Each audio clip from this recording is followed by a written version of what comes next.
1650 PWAM, 1650 PWAM Pro Wrestling and more. It's Monday Night PWAM, and of course, I'm Joe White, and here with me, you're breathing heavily over there, man. Put the microwave away, or the microphone away from your mouth. The microwave. Jesus fucking. You know what it is? I got my nose is clogged up, so I'm trying to. I hear that. I'm just gonna that? say, do you have a cold? All I hear is.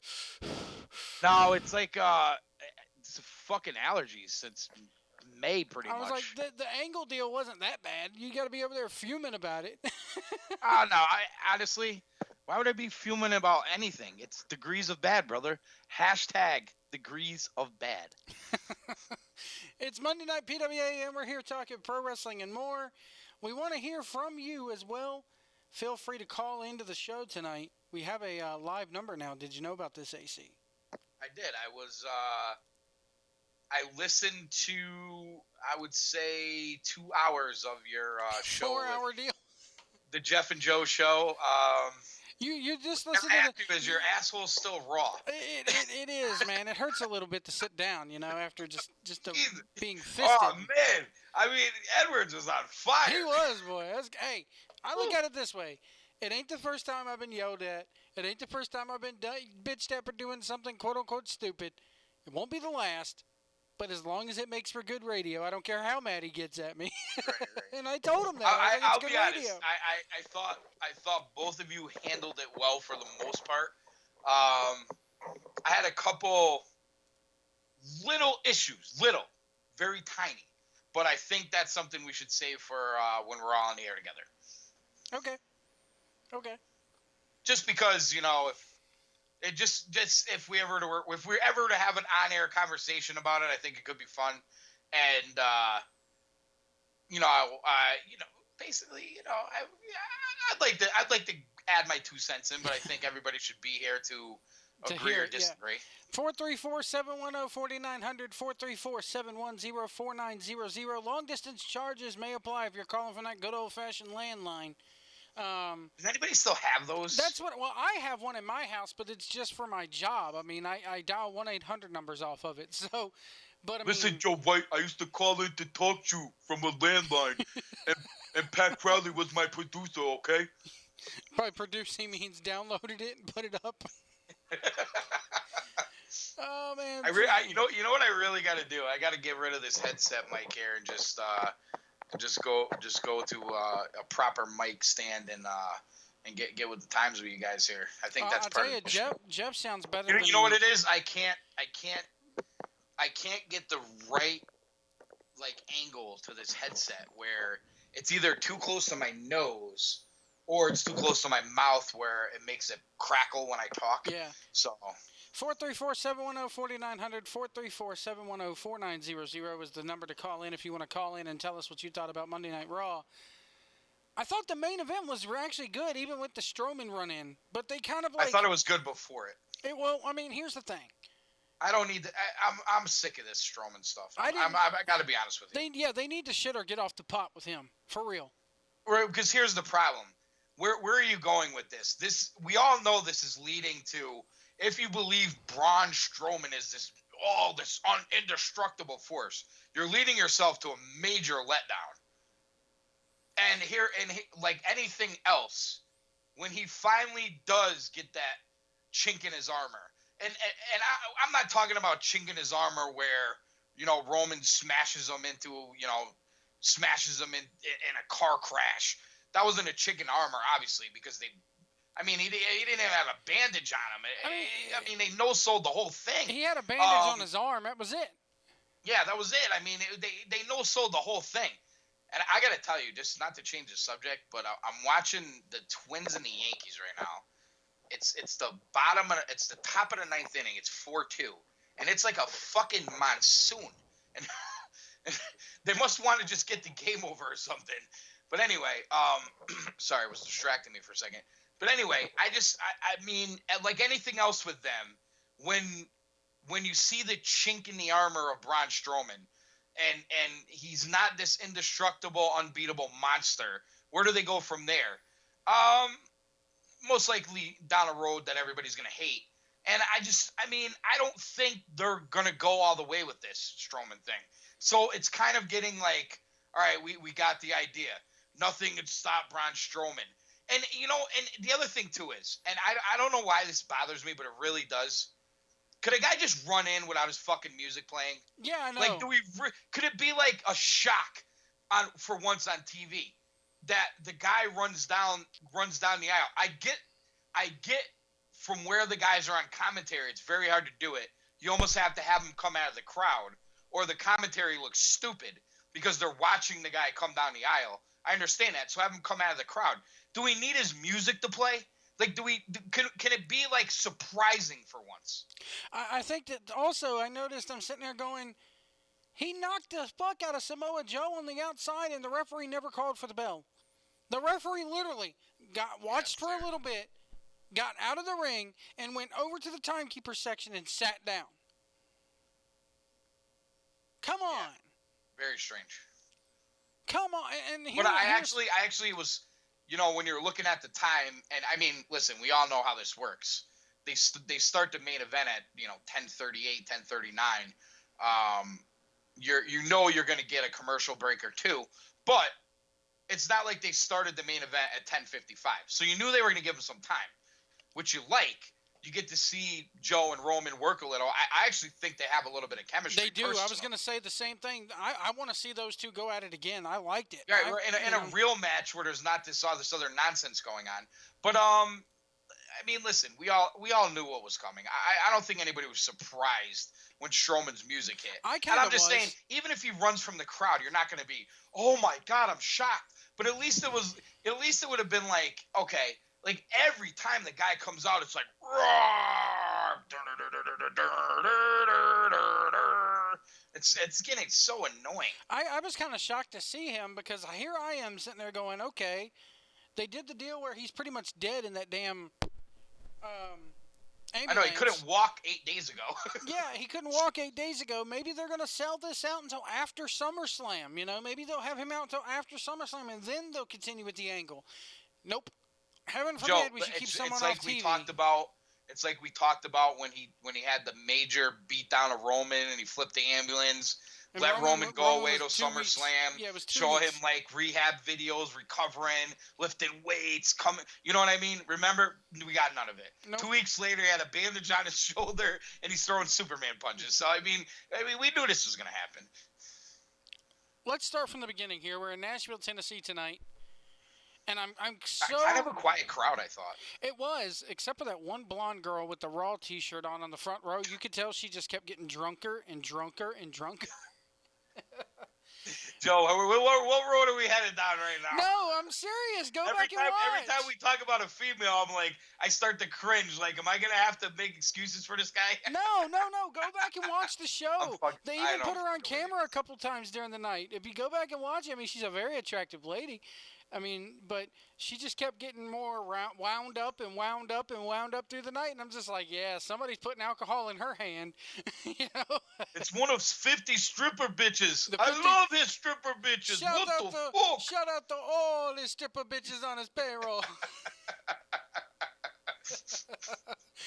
Shout out to all the stripper bitches in Nashville, Tennessee. May, you're 40. You're 40 years of age. Act your fucking age. Just your fucking age. Dress your age. He's got a school bag. What the fuck? He's got a school bag for? You can't even put down that fucking cell phone. You're 40 years of age. Act your fucking age. I'm surprised he didn't attack the girl that was with him. That has to be like one of his stripper bitches, I guess. Like the woman who kept putting the phone on. Like I don't know. It might be one of his daughters. Who the hell knows? Well, if I'm McGregor, after when they go to England. Yeah, actually, at one point you could see he pulled the mic away from his mouth and apologized to her. Well, it was in London too.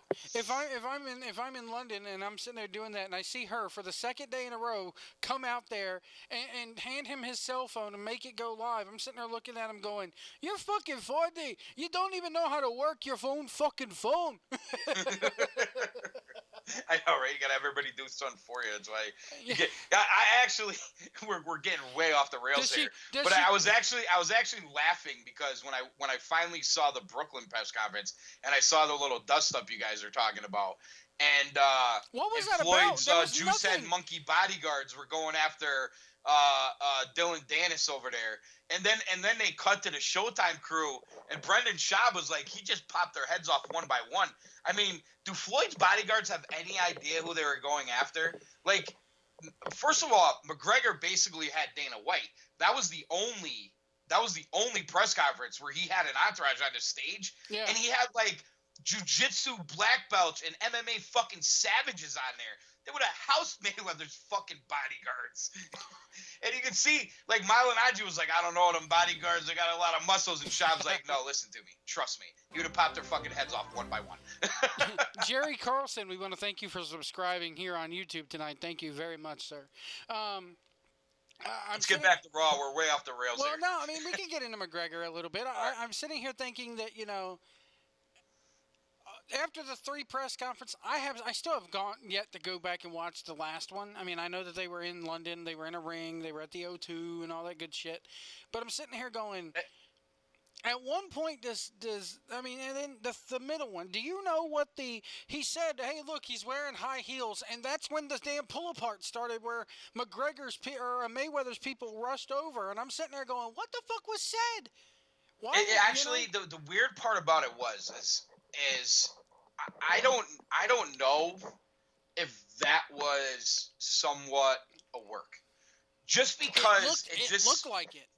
Well, it was very strange to me, where you take all these press conferences. I mean, you can't even really call them press conferences. They were basically like, I don't even know what you'd call them. Hype nights or something. They really weren't press conferences. I mean, they had press conferences attached to them. But those weren't press conferences. But anyway, you got LA, you got Toronto. Conor comes on stage with Dana. And Floyd has his whole entourage, but that's Floyd's MO. He's always done that. Whatever. He didn't do anything out of the norm.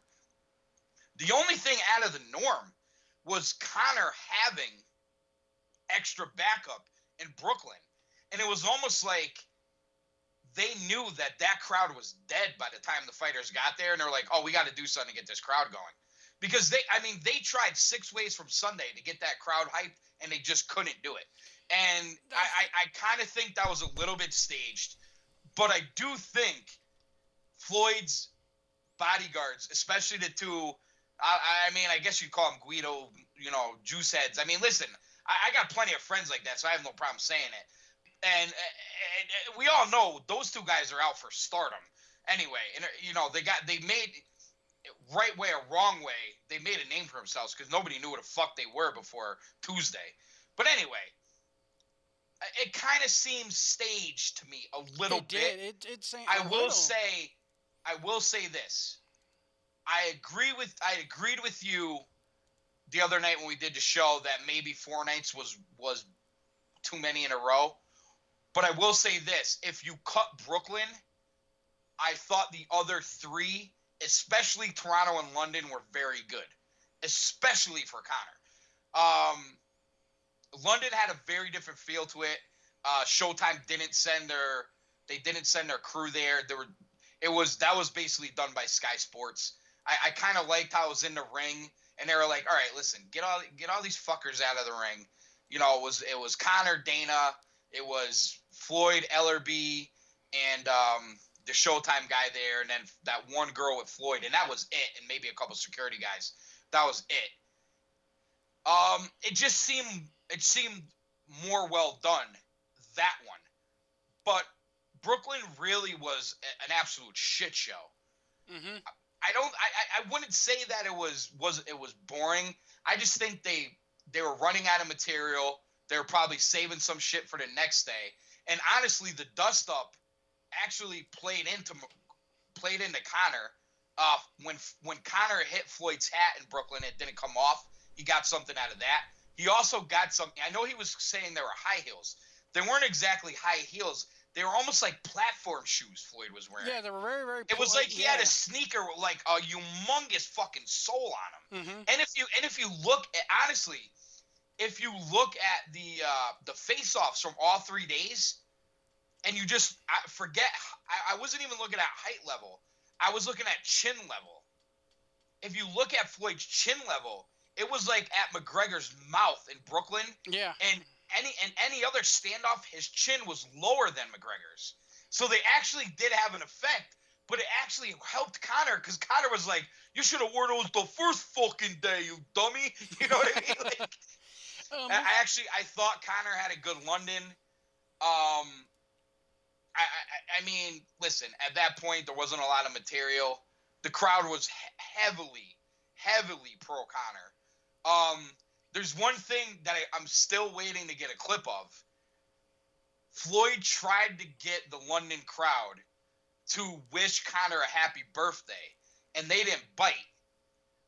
So then there was like a freeze in the video, and then it came back with Conor getting the crowd to say, "Fuck Floyd Mayweather." So there was something said in that like 10-second period, 20-second period, and I've actually been scouring the internet, and there's actually people still trying to figure out what it was. I don't even know if it was just like a natural pause in the feed, and it's really nothing, or they actually tried to cut something. Yeah, because, I mean, they could say it's live all they want to, but you know there's a 7-second delay, you know? And listen, I don't want to go too far into this because I'm really I'm doing a show this week. I mean, if you don't mind, I'll just put my show over real quick. Dude, I'm doing. If we don't mind, you're part of the damn network. Go ahead. I know. Listen, we're gonna do part 2 of the Mayweather McGregor, pre-shows I've been doing. This is gonna be part 2. I actually have scored a Bellator fighter for this show. Nice. And not only is he fighting for Bellator, so we're going to get into that with him, but he also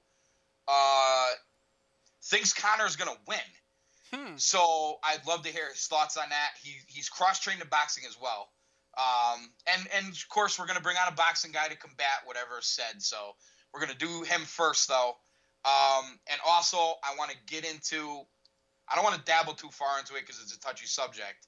But this idea of racism being brought into this fight man, now. I hate it. And how Floyd has been given a total pass for basically an insensitive remark to gays that he made in London. Yeah, I'm not sure if you know what it was. Yeah, he used the F word. And he used the F word that's, insensitive to, the gay community.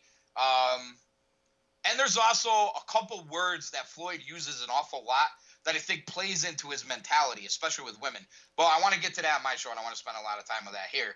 But we're going to do that later this week, and it will be up on the iTunes, and I'm sure Joe will be kind enough to throw it up on the YouTube as well. Of course, yeah. So as soon as I have an exact date for you, it's probably going to be Wednesday, Thursday. All right. I just have to it's a foregone conclusion it's happening. It's just a matter of which day. Let's get into Raw, though. Dean Ambrose comes out, and we get our usual 20-minute promo to start the show. I like the fact that Booker T is still around. We saw David Otunga on the pre-show for Great Balls of Fire, and here I am thinking, oh, God, that's it. They're going to put him back at that announce table. But no, Booker T's still there, and that's good. I don't like either one. Neither do I, but the lesser of two evils is Booker T. So, because all Otunga does is talk in sound bites. That's it. Right.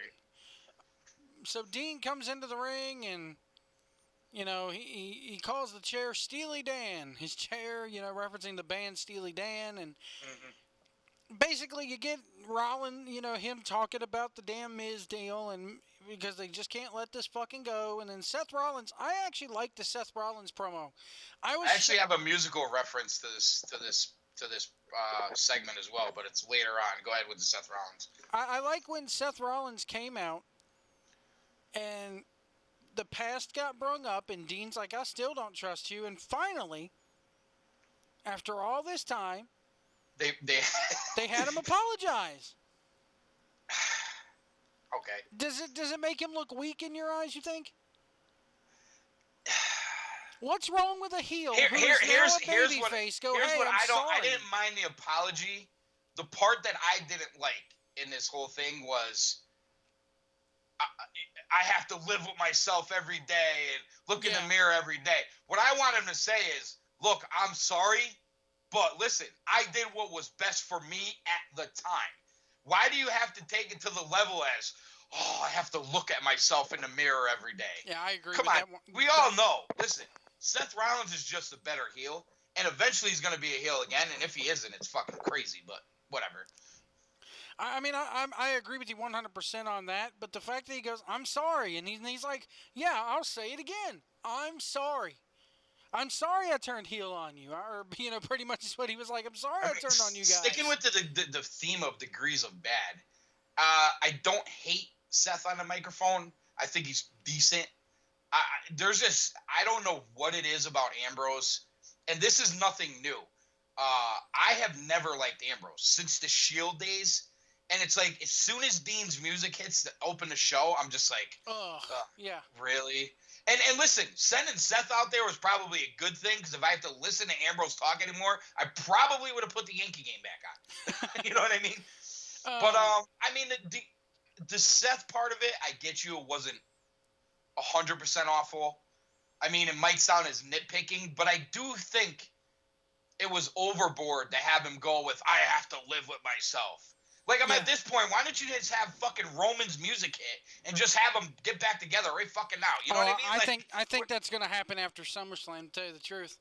I mean, I guess it's a possibility. I mean, I wouldn't put it past them. But I like the fact of, when's the last time you had a heel or a babyface turn on somebody, go heel, turn back babyface, and then look at the people he's turned on and straight out said, hey, dude, I'm sorry. What more do you want from me? You know?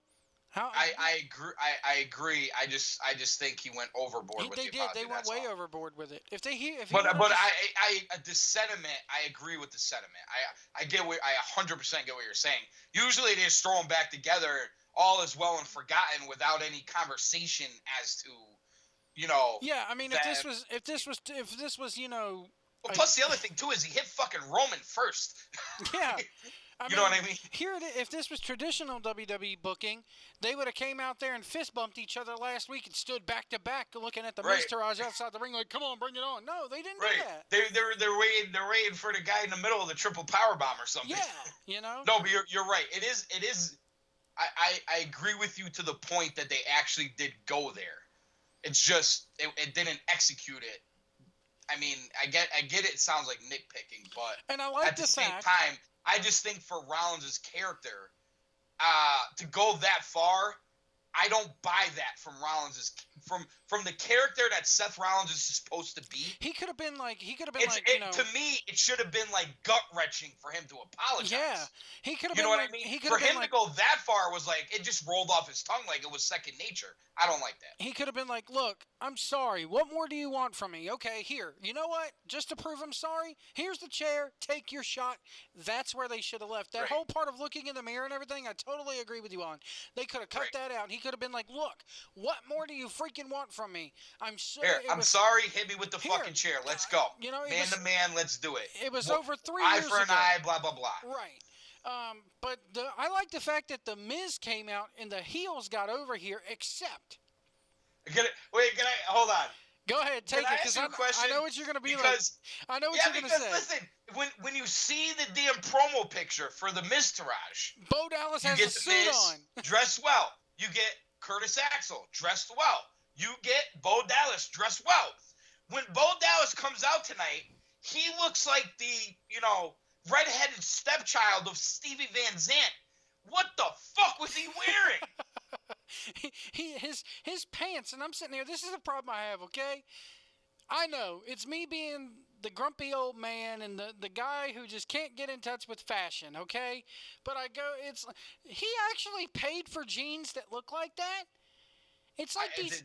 I mean, you think my headband looked bad? What the fuck was he wearing? It's like, well, he had a headband on too. He had a bandana. But I should have just bought one of those and just went full fucking. It makes me think that in what universe do you think jeans like that look cool? It's like when you go to fucking, we went on vacation and we hit the outlet malls, the Tangier outlet malls, and they have this store. I don't know if they have them up north. They're called Rue 21. And my kids like to shop at the Rue 21. So I walk in there, and it's the most boring thing ever shopping with my children. But I walk in there, and I'm looking around. I'm looking around, and I'm sitting there going, these jeans have holes in them. And they're charging you. Well, I like jeans with holes, but that was a little different. But no, my problem is that there's jeans with the holes in them, and they're going to charge you $30 extra a pair of jeans for something. 30? That's kind of. I mean, that's not a lot. Well, it's an outlet store, so I mean everything's already cheap as shit anyway because it's an outlet store. But normally, I'm just showing my douchebagginess right now. Are. Just like fucking I'm just like looking in my closet, going, I have 5 pairs of Rock Revivals that are. Oh, you don't even want to know what they cost. Oh God! Anybody who knows what Rock Revivers are, you already know. I wouldn't. Hashtag Daddy Cool Lifestyle, baby. I wouldn't know, dude.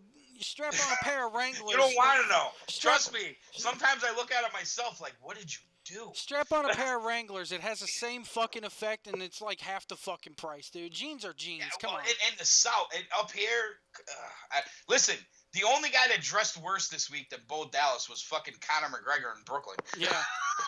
But, I mean, what I'm saying is like, my bottom line is he probably paid like $200-300 for that pair of jeans that looked like he just got off the shift changing oil at Jiffy Lube.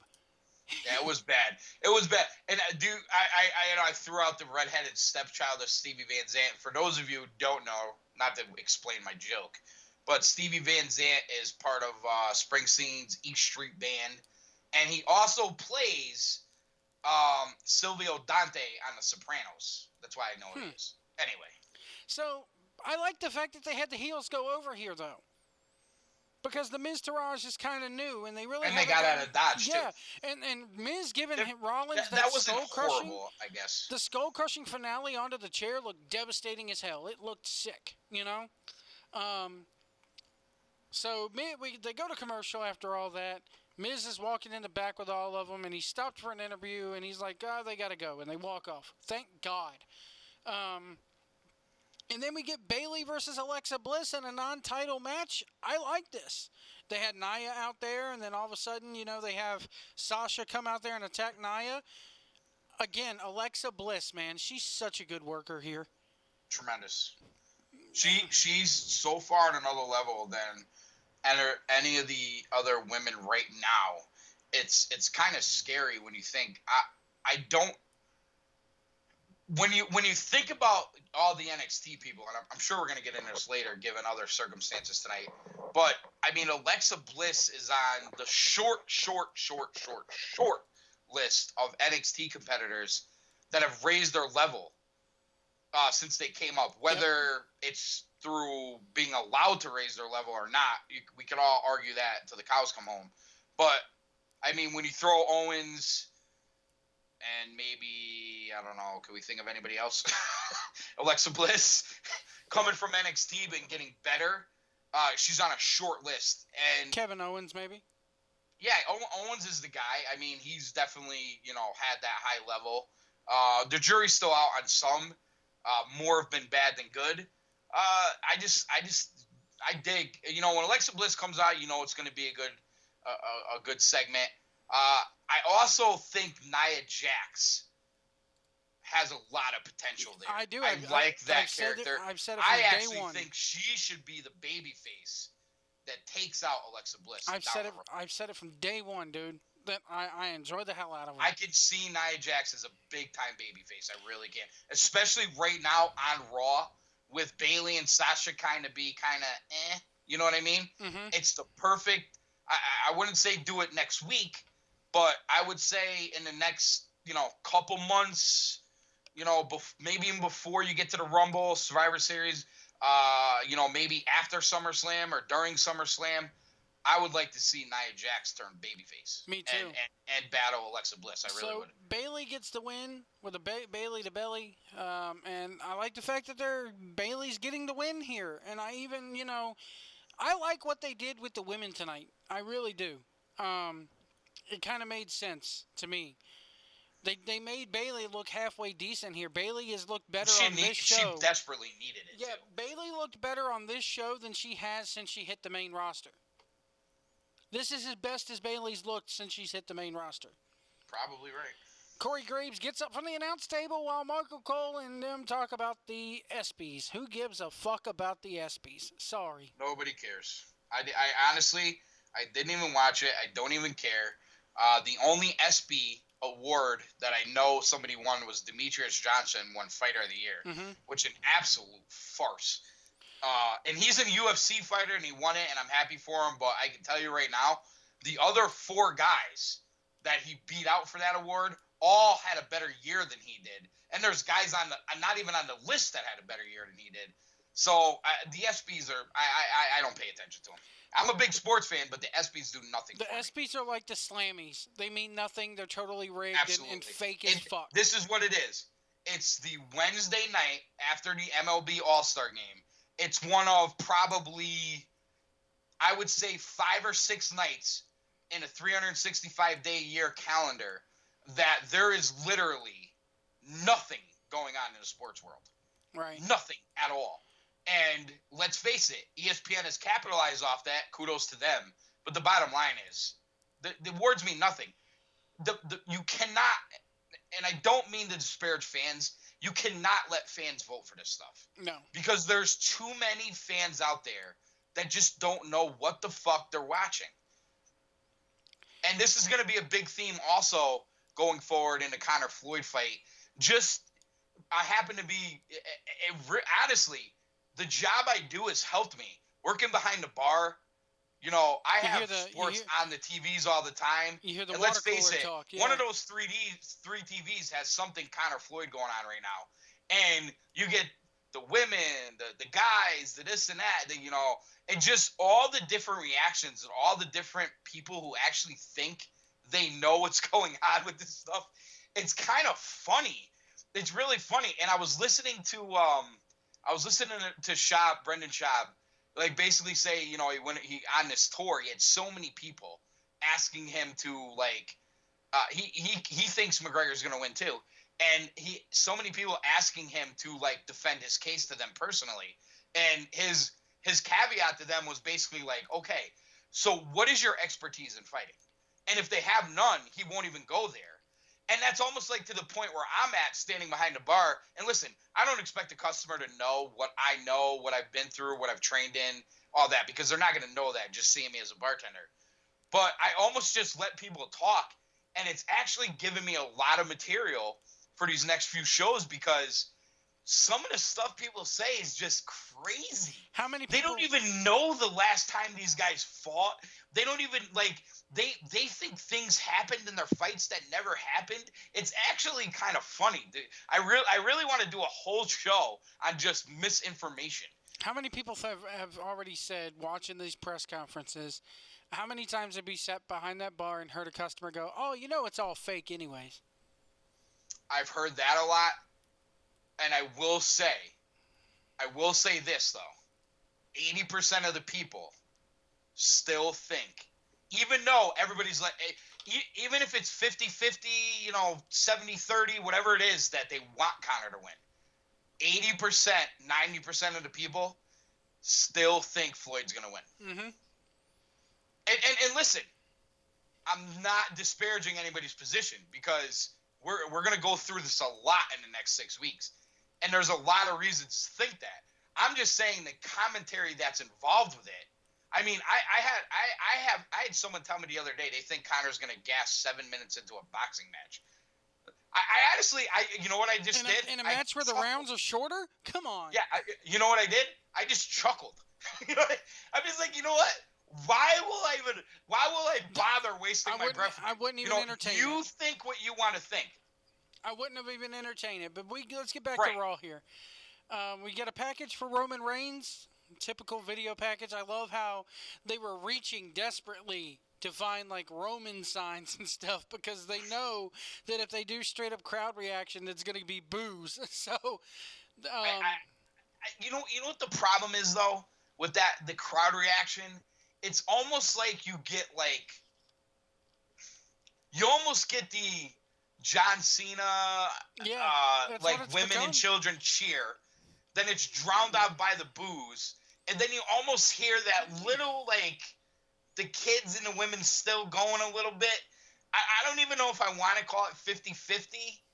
But It's not. The crazy part is, Joe, and I don't know what this all means. We're kind of going into new territory here because the argument of merchandising and everything else is probably getting old for people, and I understand that. And I'm not even going to go there. Because I'm still of the belief that they've had plenty of opportunities to turn him heel, especially after the last pay-per-view. Another one, missed opportunity. But it just seems like if anybody's getting a reaction, it's still him. Yeah. And I just don't like. Here's what I would like to see. Strowman's getting a reaction too. We know that. But is he getting a reaction because he's up against Brock Lesnar? And is Samoa Joe getting that reaction because he's up against Strowman up against Roman Reigns? And is Samoa Joe getting that reaction because he's up against Brock Lesnar? Because we all know Reigns and Lesnar are going to get the biggest reaction right now. I mean, if Samoa good Joe, or bad. I think if Samoa Joe was going up against somebody like Miz, if he was putting like a lesser program, he wouldn't get half the reaction. Care. Nobody would care. Right, nobody would care. So it's almost like Lesnar and Reigns are still driving this thing. And honestly, we've talked about the four-way. It's probably the way they should go.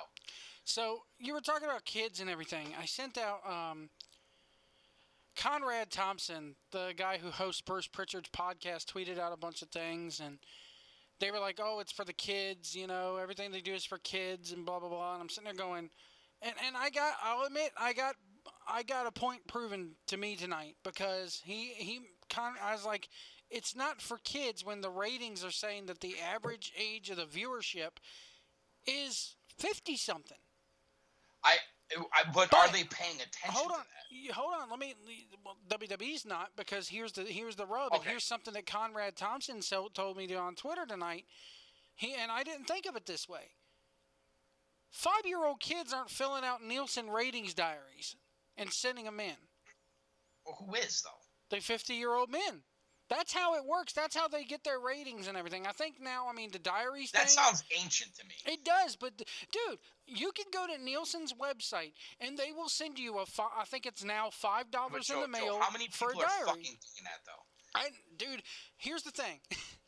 Whenever I needed some money as a kid, I wrote in and got a Nielsen diary because they would give you $5 or $1 or whatever in the mail. Literally, they would mail you the diary in a $1 bill, say, "Here's your $1. Feel free to send this out." I'd throw the fucking diary away and keep the dollar. I did this like every 3 weeks or something. You know what I think But they're doing? I think they see what size T-shirts they fucking sell. Yeah. You know what I'm saying?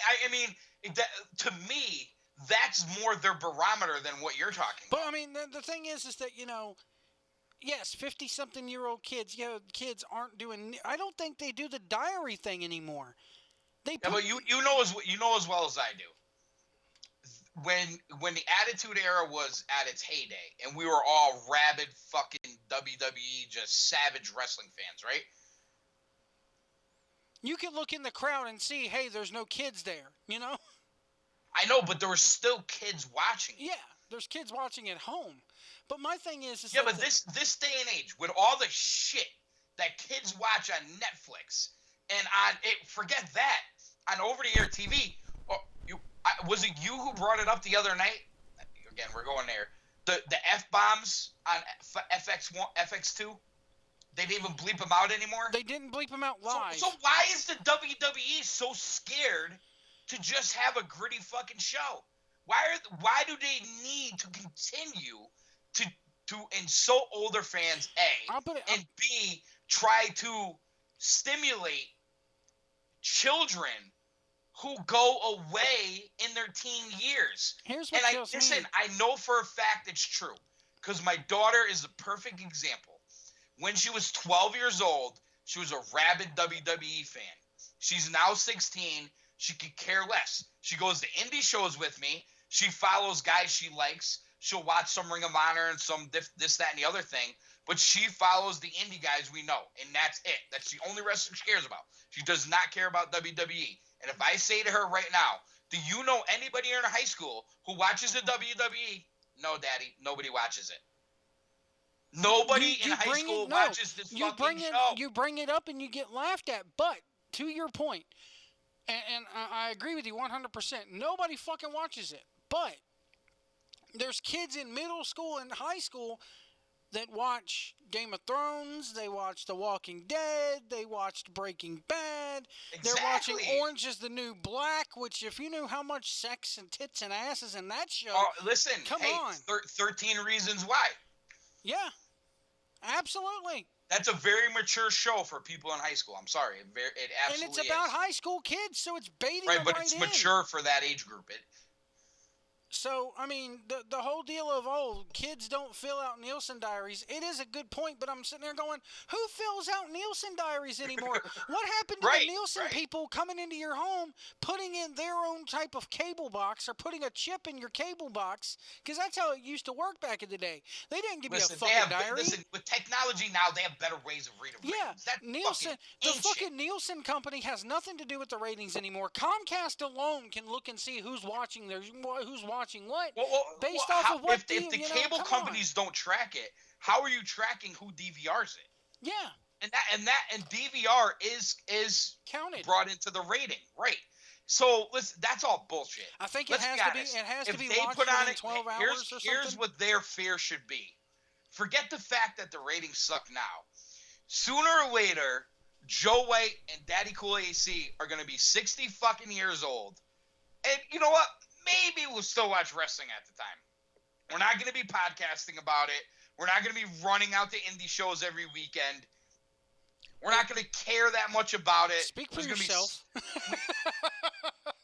I know you're a fanboy, so I'll speak for myself. I am. I'm not going to care that much about it. Oh, don't say that word. Listen, don't say that word. You'll be sexist if you use the word fanboy. Don't use that word.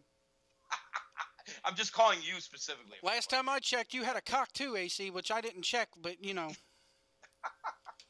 I'm going to stop you there before we go down the road we're not going to go down. Go ahead. So anyway, I'm just saying is at some point, people in our age group, we're not going to be watching this stuff religiously everywhere. We're not going to be going shows. We're not going to be doing all this stuff. So if you have that young fan base, and let's face it, the moms are there because the kids are there. When the kids lose interest, the moms go away. So if the kids lose interest when they're 12, 13 years old and they don't come back, when we go away, what do they have? Yeah. Like, let's be honest. You can think about this now. I was thinking about this today. You're headed into WrestleMania 34. And I'm certain you'll see a WrestleMania 40. But let's be honest. And it's not an unfair question to ask. Do we see 50? Are you going to see a WrestleMania 50? Right now? Right now, you cannot tell me with certainty you will. You're right. You're absolutely right, AC. I can't tell you whether or not we'll see it. Hell, me and my friend Robert Wells, a friend of the show, me and him used to joke all the time, man, what's WrestleMania 50 going to be like? Hey, listen, I'm gonna do a journalistic version of Meltzer right here. I'm calling for the end of WWE in the next 50 years. And sooner or later, I'm going to be right. Yeah. Getting back to Raw. Let's get back to Raw here. We're in the back, and Kurt Angle's like, I'm nervous. I don't want to have... I'm having cold feet about this. And we got to go... I'm going to destroy this segment. Oh, me too. But knowing then what we know now, I'm sitting there going... He's already been to contract for WWE under WWE's nose for like 6 years now. Hey, let's be honest. Kurt's not up for any movie deals anytime soon. No, either. I mean, he's like, I'm having second thoughts. Maybe this isn't something that should be televised. And I'm sitting there going, Corey's like, nah, you got to do this. We're in the golden age of social media, and it's going to get out anyway. Which, oh, come on. They still think social media is gonna draw them ratings. They can't stop with it. They're obsessed with it. They can't, let me look at this. Hold on, give me 1 second here. Let me look. They made the mistake with social media, bit them in the ass, because YouTube, I think, is a form of social media. Would you say YouTube is? I mean, yes. Okay. I would say yeah. So when they did the Brock and Well, recently, the Brock deal or the deal where Roman was tipped over and the ambulance was tipped over and everything, and it may have been something involving Brock Lesnar. A couple weeks ago, the ratings were like a 3 or like right at a 3 million mark, or it may have been 2. But the people on YouTube, the video of that full segment on YouTube had 4 million people. Quit putting your shit on YouTube. Quit putting your shit on social media. This is the only entertainment group I know of that puts their shit up there like that. You know, after it already, and more people watch it on YouTube than watch it on USA. It had 4 million views within 12 hours of them putting it up. And they had it put up there by the end of the show that night, I want to say. Well, I mean, that's kind of like right now the Kurt the Angle, Hardy. Well, the Broken Hardy deal. I mean, the reason why people know about that whole Broken Hardy gimmick, the whole deal, is because they watch it on fucking YouTube and they never watch TNA for a second. Here's the thing: Kurt Angle reveals Jason Jordan is his long-lost son. They put that up 43 minutes ago. Okay, so right after Raw ended, it's already gotten close to 50,000 views on YouTube. Yeah, and I mean, look it up tomorrow. It's going to probably have be closer to 1 million. Yeah. I mean, I'm with you, dude. I'm with you. You know why? Here's the reason why. And you know what? I could be 100% wrong about this, but this is my theory on it. The 3-hour show sucks. So what's easier to do? Watch a 10-minute fucking YouTube clip. You're right. And not only that, whether you consider YouTube social media or not, YouTube is shared on social media probably as much as anything. Yep. So if you're scrolling on your Facebook page and you're scrolling on your Twitter feed, or listen, that 10-second, 15-second clip on Instagram, well, you can actually go to a minute now. You see that clip and you're like, you see a small portion of it, and then you're like, oh, let me go find the larger version. You know what I'm saying? Yeah. The only thing, social media, I get the tool of it, but the bottom line is, like, to your point, all that stuff takes away from that show. Mm-hmm. The only other thing that did close to this, they put up an hour ago, so 20 minutes before the Kurt Angle clip was posted, they put the Big Cass Enzo Big Show thing, and that's gotten 40,000 views. And then the Miz and the Entourage pummeling Ambrose, and them got 34,000 views. That's a combined well over 100,000 people right there. Well, I mean, yeah, I'm thinking that you might get a lot of crossover there, like the same people viewing it. It doesn't matter. Well, I'm just saying, subscriber-wise. Yeah. You subscribe to them on YouTube, like you get the hits, you watch the video, blah, blah, blah, blah, blah. This is probably people, that aren't fucking watching Raw. Because they could be like, I'll get the fucking highlights on YouTube. So then Corey tells Kurt they're in the golden age of social media and it's going to get out, and Kurt needs to go out there and tell the truth. And Corey tells Kurt he has nothing to be ashamed of. So if Jason Jordan has been, I'm jumping the gun here, sorry. Let's do it in order. We see footage of last week when Tozawa pinned Neville, and Titus O'Neil's in the back with Apollo Crews and Tozawa, and I don't get this whole thing. They could do so much more with Apollo Crews. Apollo needs to realize that as soon as his deal is done, he's going to go back to being Ooh-Ah Nation on the damn Indies. I have a feeling here within the next 5 years, you're going to see a return to Ooh-Ah Nation, and he's going to get more money on the Indies for this, then it just, they've ruined him. Well, let's be honest. If you look at the circle he runs in, if you get, let's say, Moose, Ricochet, Apollo Crews, et cetera, out on the Indies all together, they may be able to create their own faction. I mean, let's be honest. Apollo Crews, with his size and his athletic ability and his work rate, I could see him easily working Ring of Honor New Japan. And another thing about Apollo is they brung him up too soon from NXT, I thought. Way too soon. He should still be I'm down with there. you. He should still be down there main eventing. He'd be a perfect babyface challenger to Bobby Roode right now. So they go through this whole deal. And the match number 2 is Jack Gallagher and Mustafa. Maybe he got sick of riding the buses with his fucking tracksuit. Yeah. Jack Gallagher and Mustafa Ali versus Drew Gulak and Brian Kendrick. Did they even change the ropes for this shit? Because later on, when they had Tozawa out there, they didn't change the purple ropes. They just had the lights as purple. You know what? I didn't even pick up on that. I'd have to go back and check. I have it on DVR.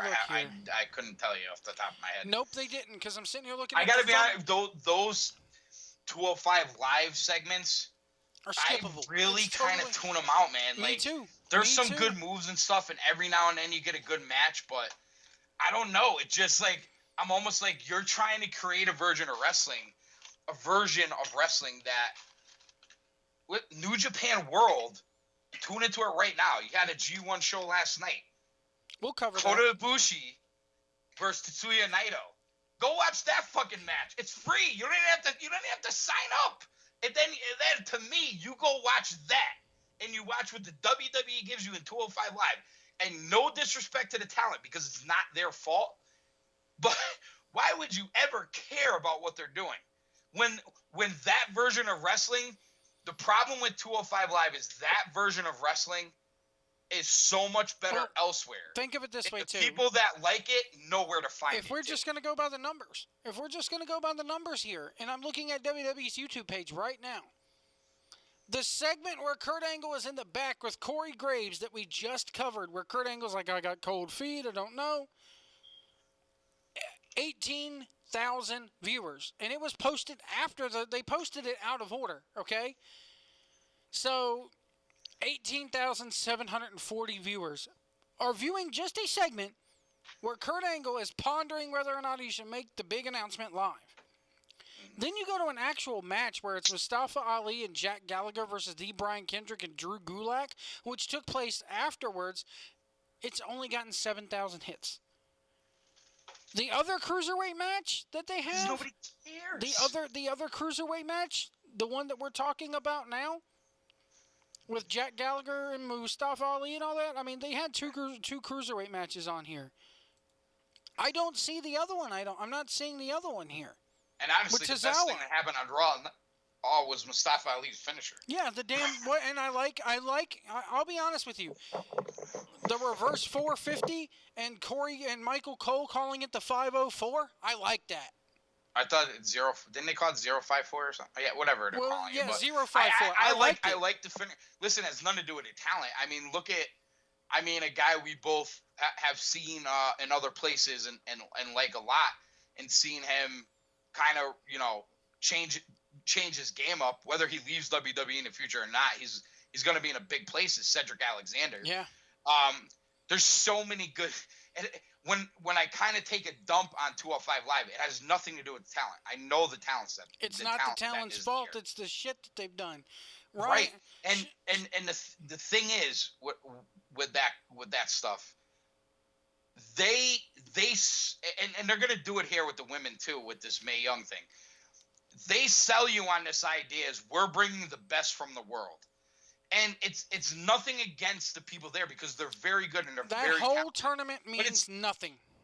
Right, but when you say that, and then New Japan goes 3 weeks ago and puts on the weekend they put on, and they didn't even have a match with Ricochet, and you see what's in New Japan, and then you can go to New Japan World right now for free. Again, for free. You don't even have to sign up. It's free. And watch Kota Ibushi versus Tetsuya Naito from last night, which was tremendous. The reason why I turned it on is because Cody Rhodes actually tweeted how good the fucking match was. Hardcore fan who cares about that style of wrestling is going to go find what they like elsewhere. WWE is not going to sell you that style of wrestling right now. They're just not.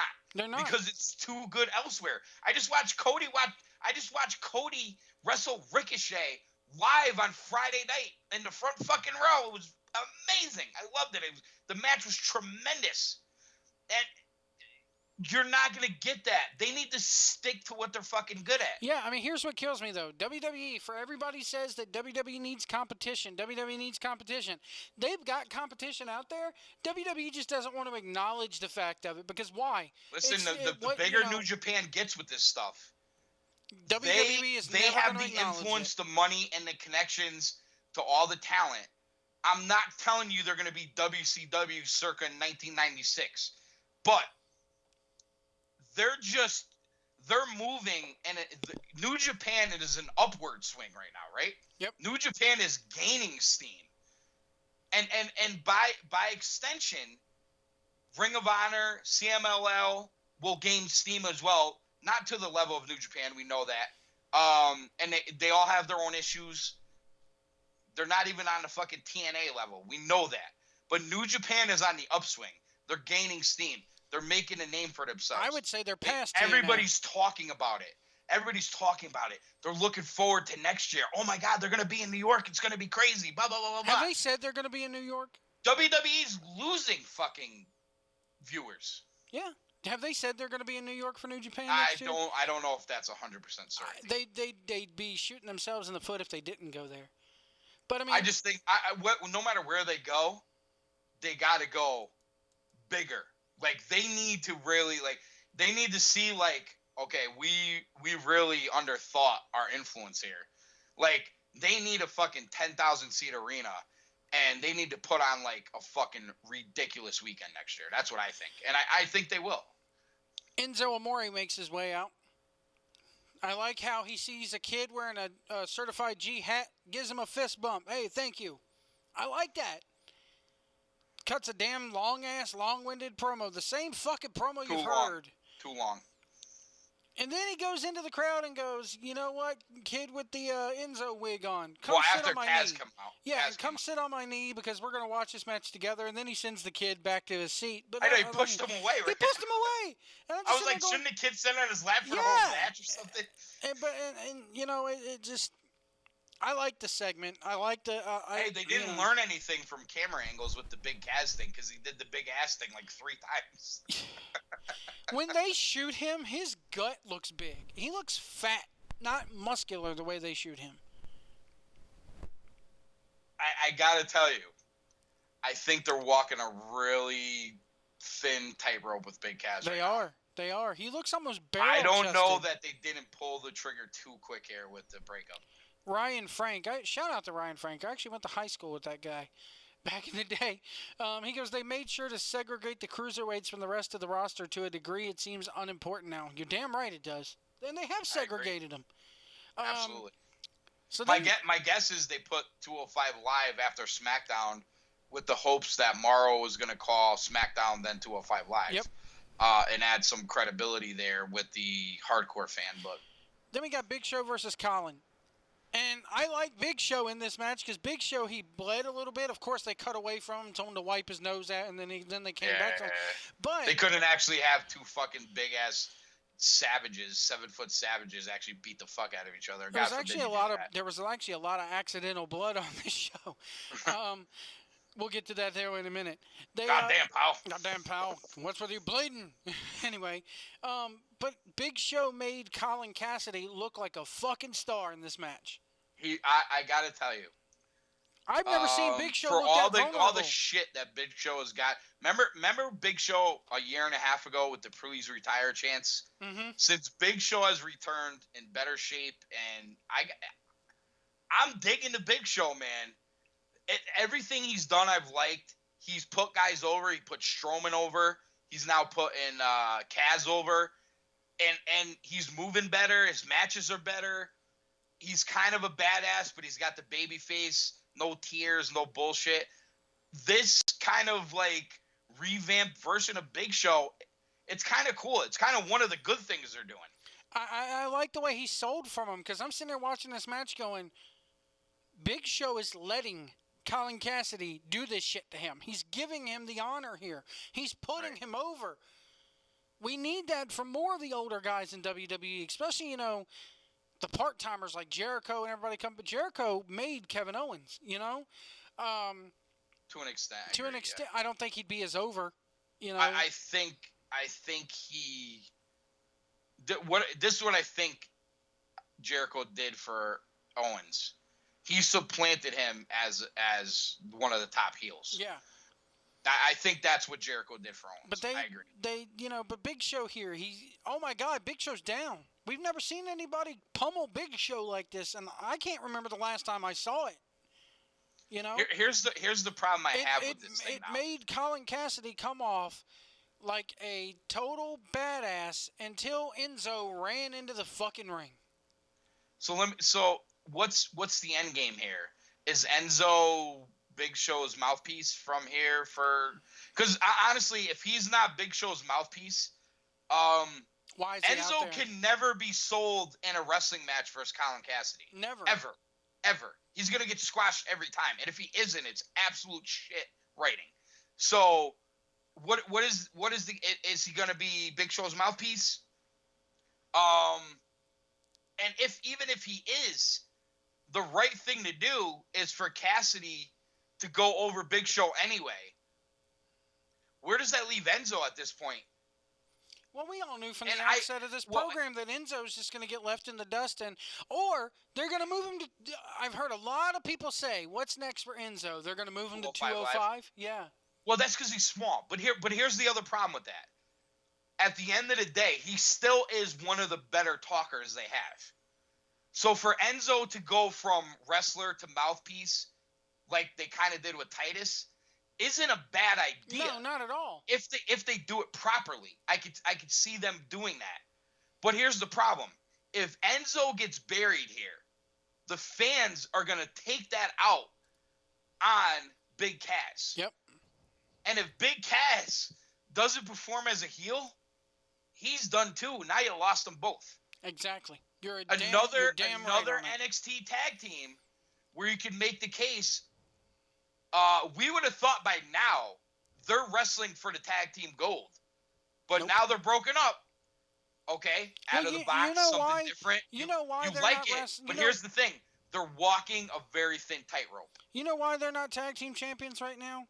Because I don't think he buys Enzo as a exactly. I've heard people say they don't buy Enzo as a serious competitor. I've heard people say it time and time again. If you put any kind of title belt around Enzo's waist, it looks fucking childish. It looks funny. You can't take it seriously if he wins the belt. You know who I see Enzo as?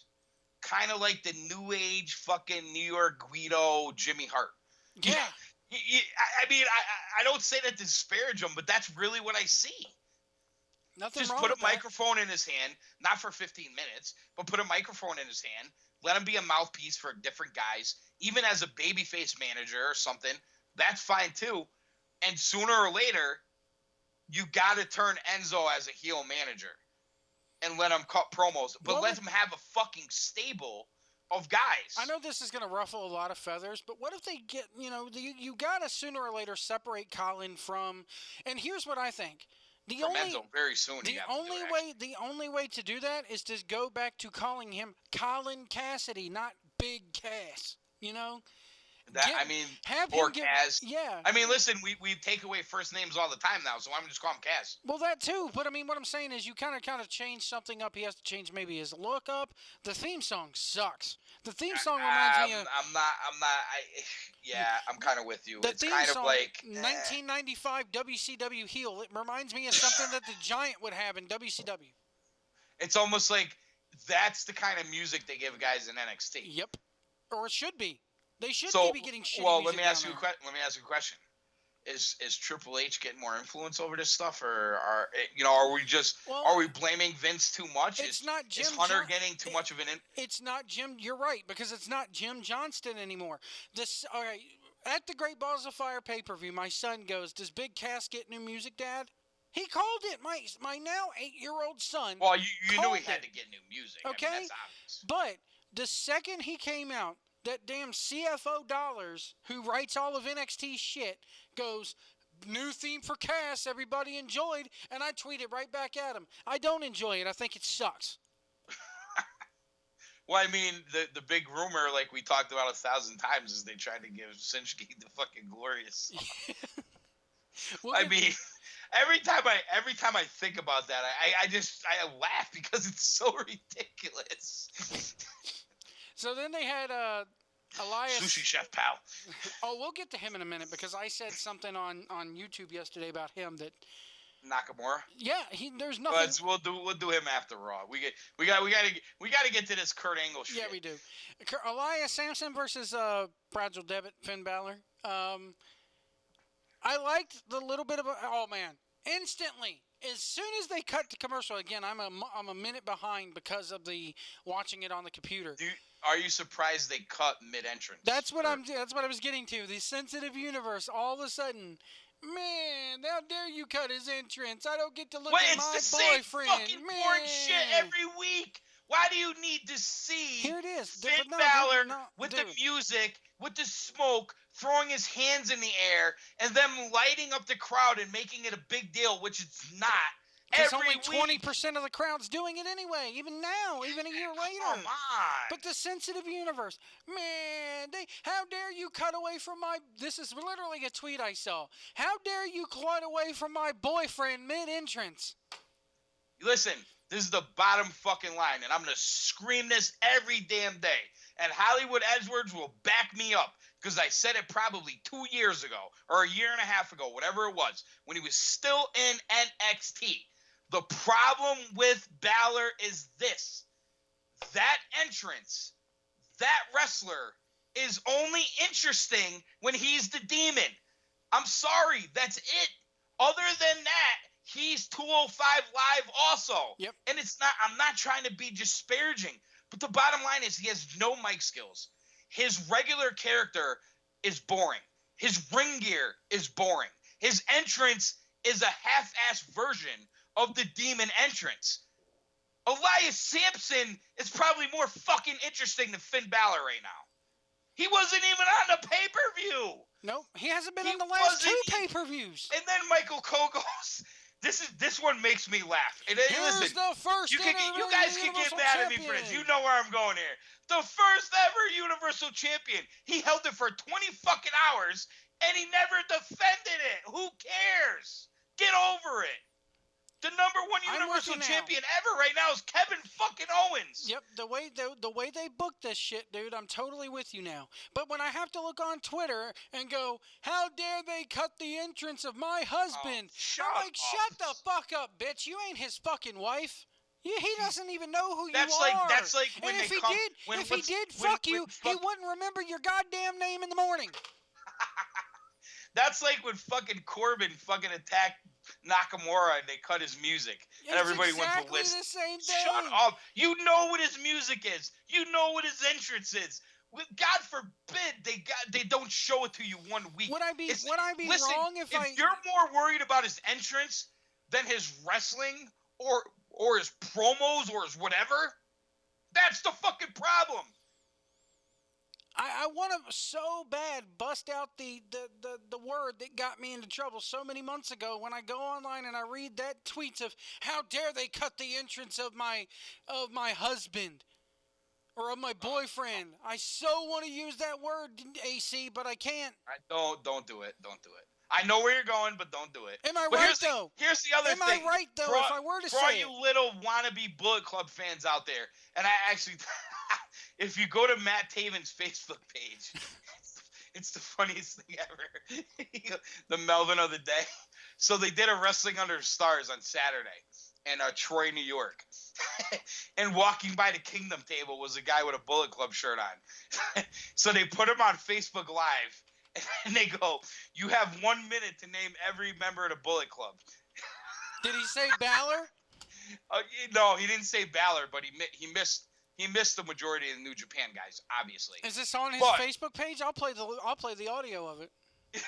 It's on Matt Taven's fan page. Is it at Matt Taven?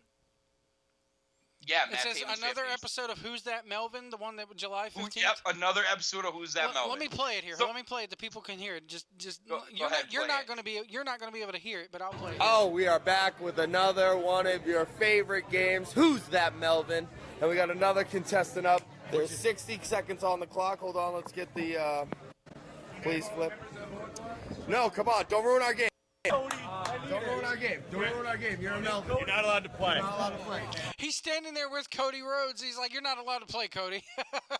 Cody, you're not allowed to play. You got 1 minute. Oh my God! Look at this idiot wearing he's got a Cody American Nightmare shirt on. So you know.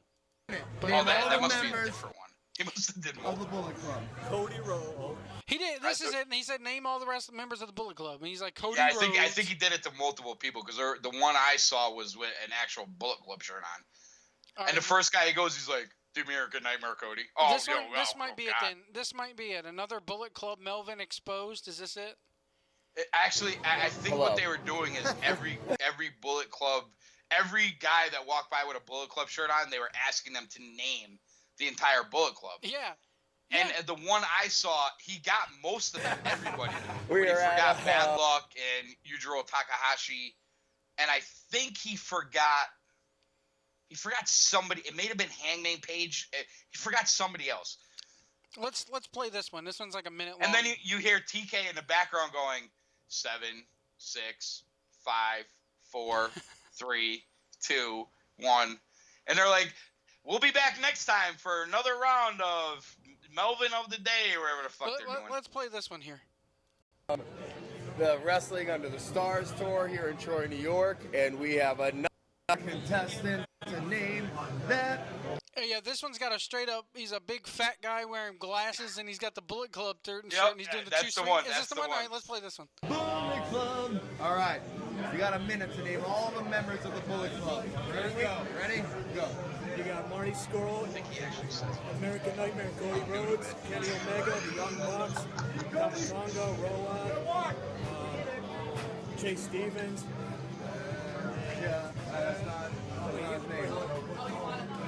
Chase Owen. It's something. He said Chase Stevens. He corrected himself with Chase Owens, but let me rewind this. I guarantee. I thought I heard him say Chase Stevens. Yeah, he did. Chase That's the exact one. Stevens. He goes, "I'm new to this." Let me ask you this. The best part was if you look at the comments, I want to ask you something. Bad Luck and Takahashi, moron. I want to ask you something.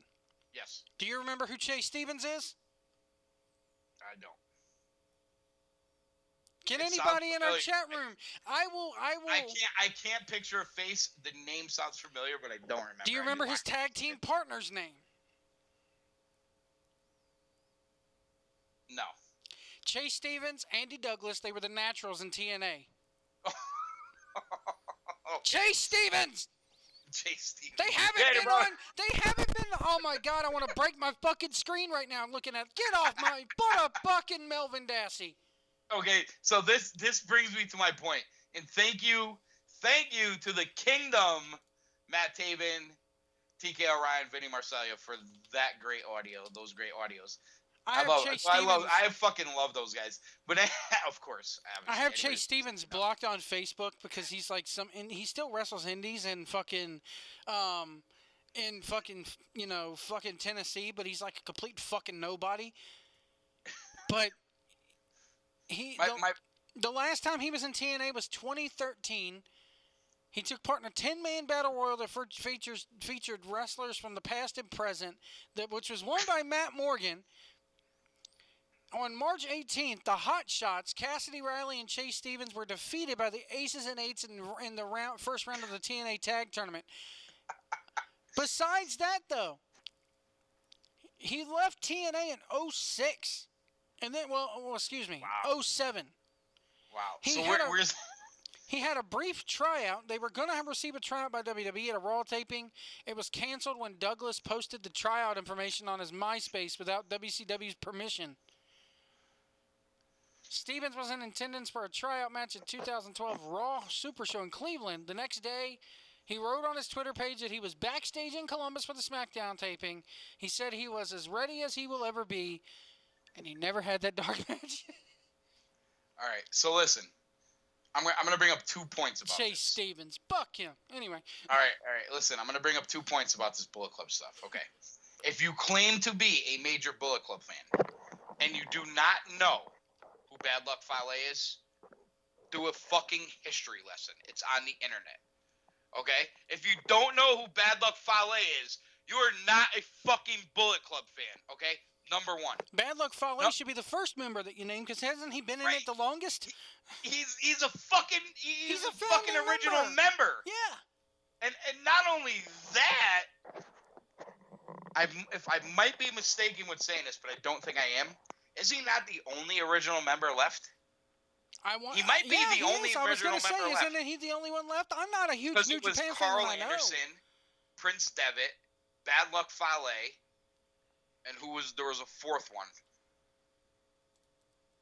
Well, either way, we'll figure that out later. Join us next time for another. But join us next time for another episode of Name That Bullet Club Member. But here's the bottom line. If you are a Bullet Club fan and you don't know that Bad Luck Fale is in the Bullet Club, you need help.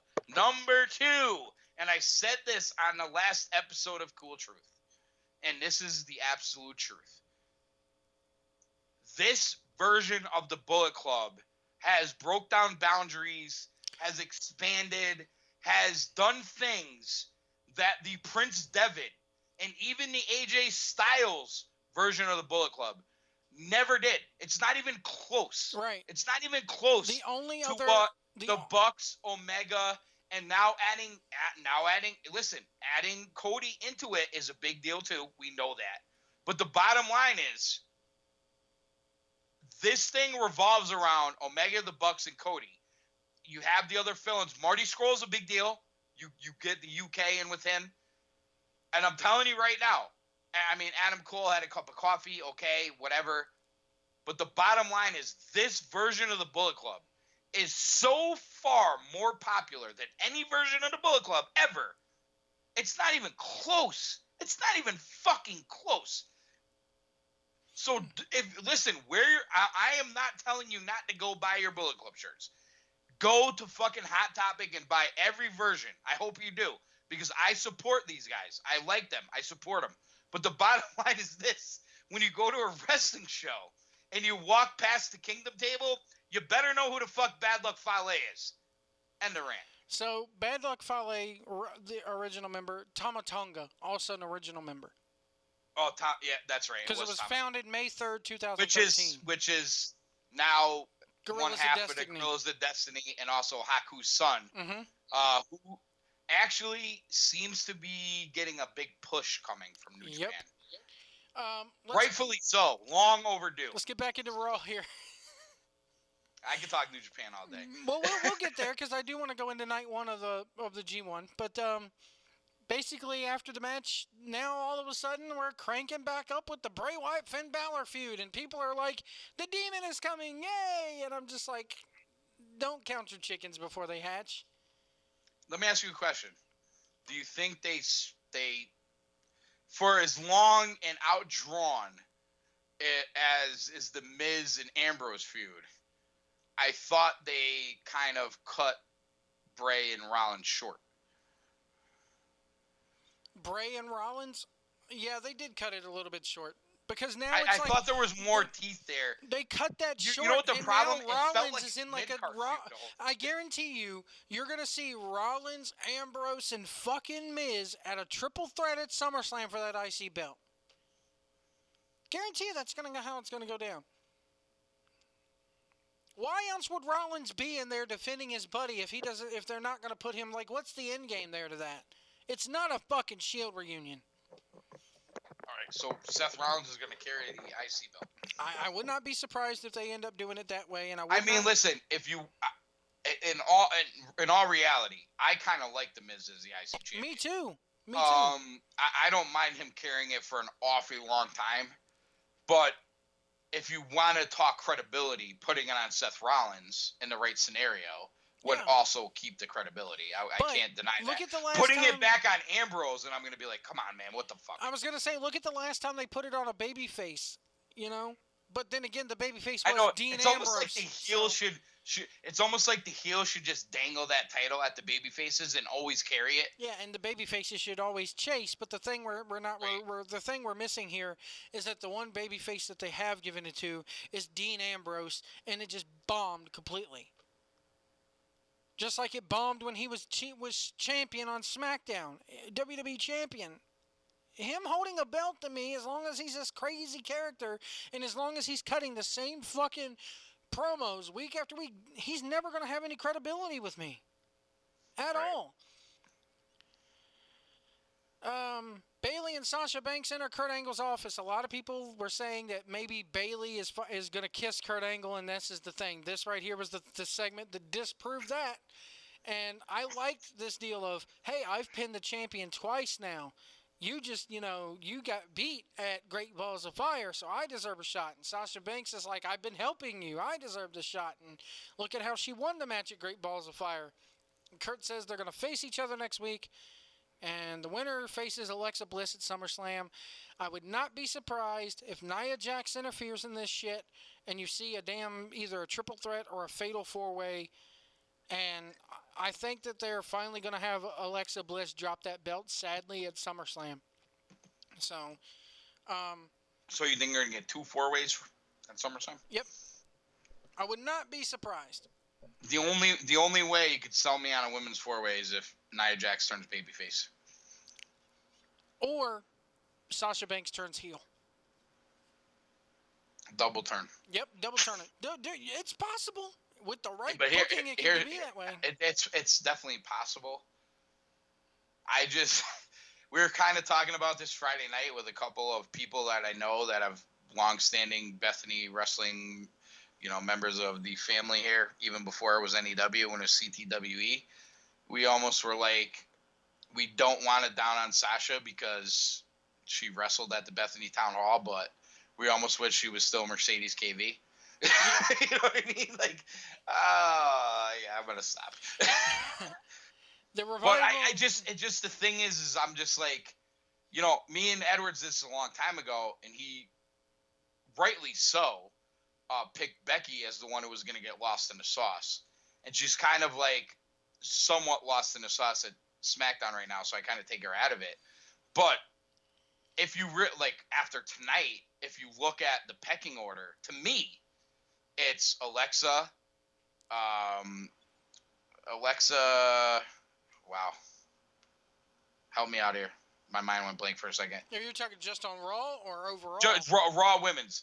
Alexa. Bayley, I think, is number 2 there. You think Bayley's over? What the fuck? Sasha's 4 to me. I think fucking Nia. Yeah, there you go. Thank you. Considering the best part is when the draft came out and we were picking NXT people, I was actually the one to pick Nia Jax to get fucking drafted. I actually think it's Alexa, and then 2A and B are Bayley and Nia, and then it's Sasha. Personally, that's how I view it. I think it's Alexa Bliss, and then Sasha Banks, because she still gets a hell of a pop. And the way they're booking Nia right now, with her being the bodyguard gimmick, unless they do something to get her out of that, she's 4th. Nia Jax is 4th. Yeah, I just don't like the way they've been booking her. I know what you're saying. I'm in love with the woman. Don't get me wrong. She's hot. She's freaking beautiful. She can work. She's got that awesome Kong thing going for her, as far as being a monster. But the way they've booked her since they brung her up, it's horrible. Horrible. Right. Well, she's the Braun Strowman of the women who actually has the chink in the armor. Yeah. And I mean, that's why I think maybe the babyface turn is what's right for her. I think she's a monster babyface. I don't know why. There's something about her that I feel like is very likable. Oh, yeah. The number one thing they have to do to make that turn and make her that way is change that fucking ring gear. Oh, that too. But, I mean, even... I could get past the fucking ring gear if they book it properly. I just think she's very likable. That's just me. Again, if you'd like to call the show this evening, 434-710-4900. That's 434-710-4900. If you're calling from a landline, long-distance charges may apply. We're not paying your phone bill, people. I feel like if you're still calling from a landline and you don't know who Bad Luck Fale is, you are actually a peach killer, Melvin Dassey. Thank you for playing. Join us next time. Who's that Melvin of the day? Oh, man. So, guys, I had to dial 1 to call you in. If you still got one of those damn phones and long distance charges still apply, you still got one of those phones where it's like 4. You know what our listeners are saying? Yeah, I'm not calling this fucking network with this fucking Northeast fucking AC daddy cool motherfucker on the phone. Match number 4. Don't be scared. We got an interview Listen, segment. you don't have to be like Chip Day and Kane Justice to be scared of daddy cool. Oh shit. We got a thing in the back where the Revival are in the interview area, and they asked why they attacked the Hardys, and they says because they're the Hashtag fuck Hardys. the Revival. And then we end up match number 4, Tozawa versus Daivari. Basically, the Daivari kicks and Titus agrees with argues with the ref and tells him to stop. Stops the match. And I like what fucking Tozawa did after this. I never quit. Why'd you do that? And he's storming up the ramp. I like that. I liked it. Here's my only problem. And we like the idea of what Titus is doing. But you brought it up before. Apollo Crews is still, out there, far in the sea, so to speak. Yeah. And now you got Tozawa having problems with his manager. You know what I hated about this is I can almost see this Titus thing going away. I mean, if it gets that any more opens up a over slot than what for it is Enzo now, to be the manager he should be. But the bottom line is you could have 2 managers. here's the thing. I mean, if it gets more over, which I could see it doing, as it is now with the internet fans, it'll be just like Talking Smack. You will never see it hardly ever again. well, Talking Smack is gone, isn't it? Well, they're still going to do it after pay-per-views. That's it. After pay-per-views. Okay. Yeah, who's going to sit up to watch that shit at 11 o'clock at night? I'm not, unless they run like a really hot angle on it, I could tell you this.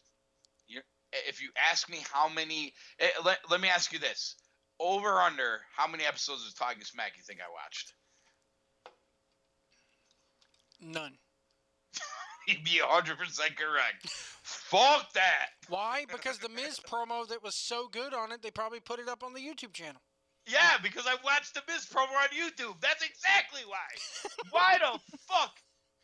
Okay, first of all, I work Tuesday nights. So if I watch SmackDown Tuesday night, I'm watching it on DVR when I get home from work after closing the bar. It's late. So I'm not going to then go on the network and watch Talking Smack. There's that segment I actually watched before I watched fucking SmackDown. Yeah.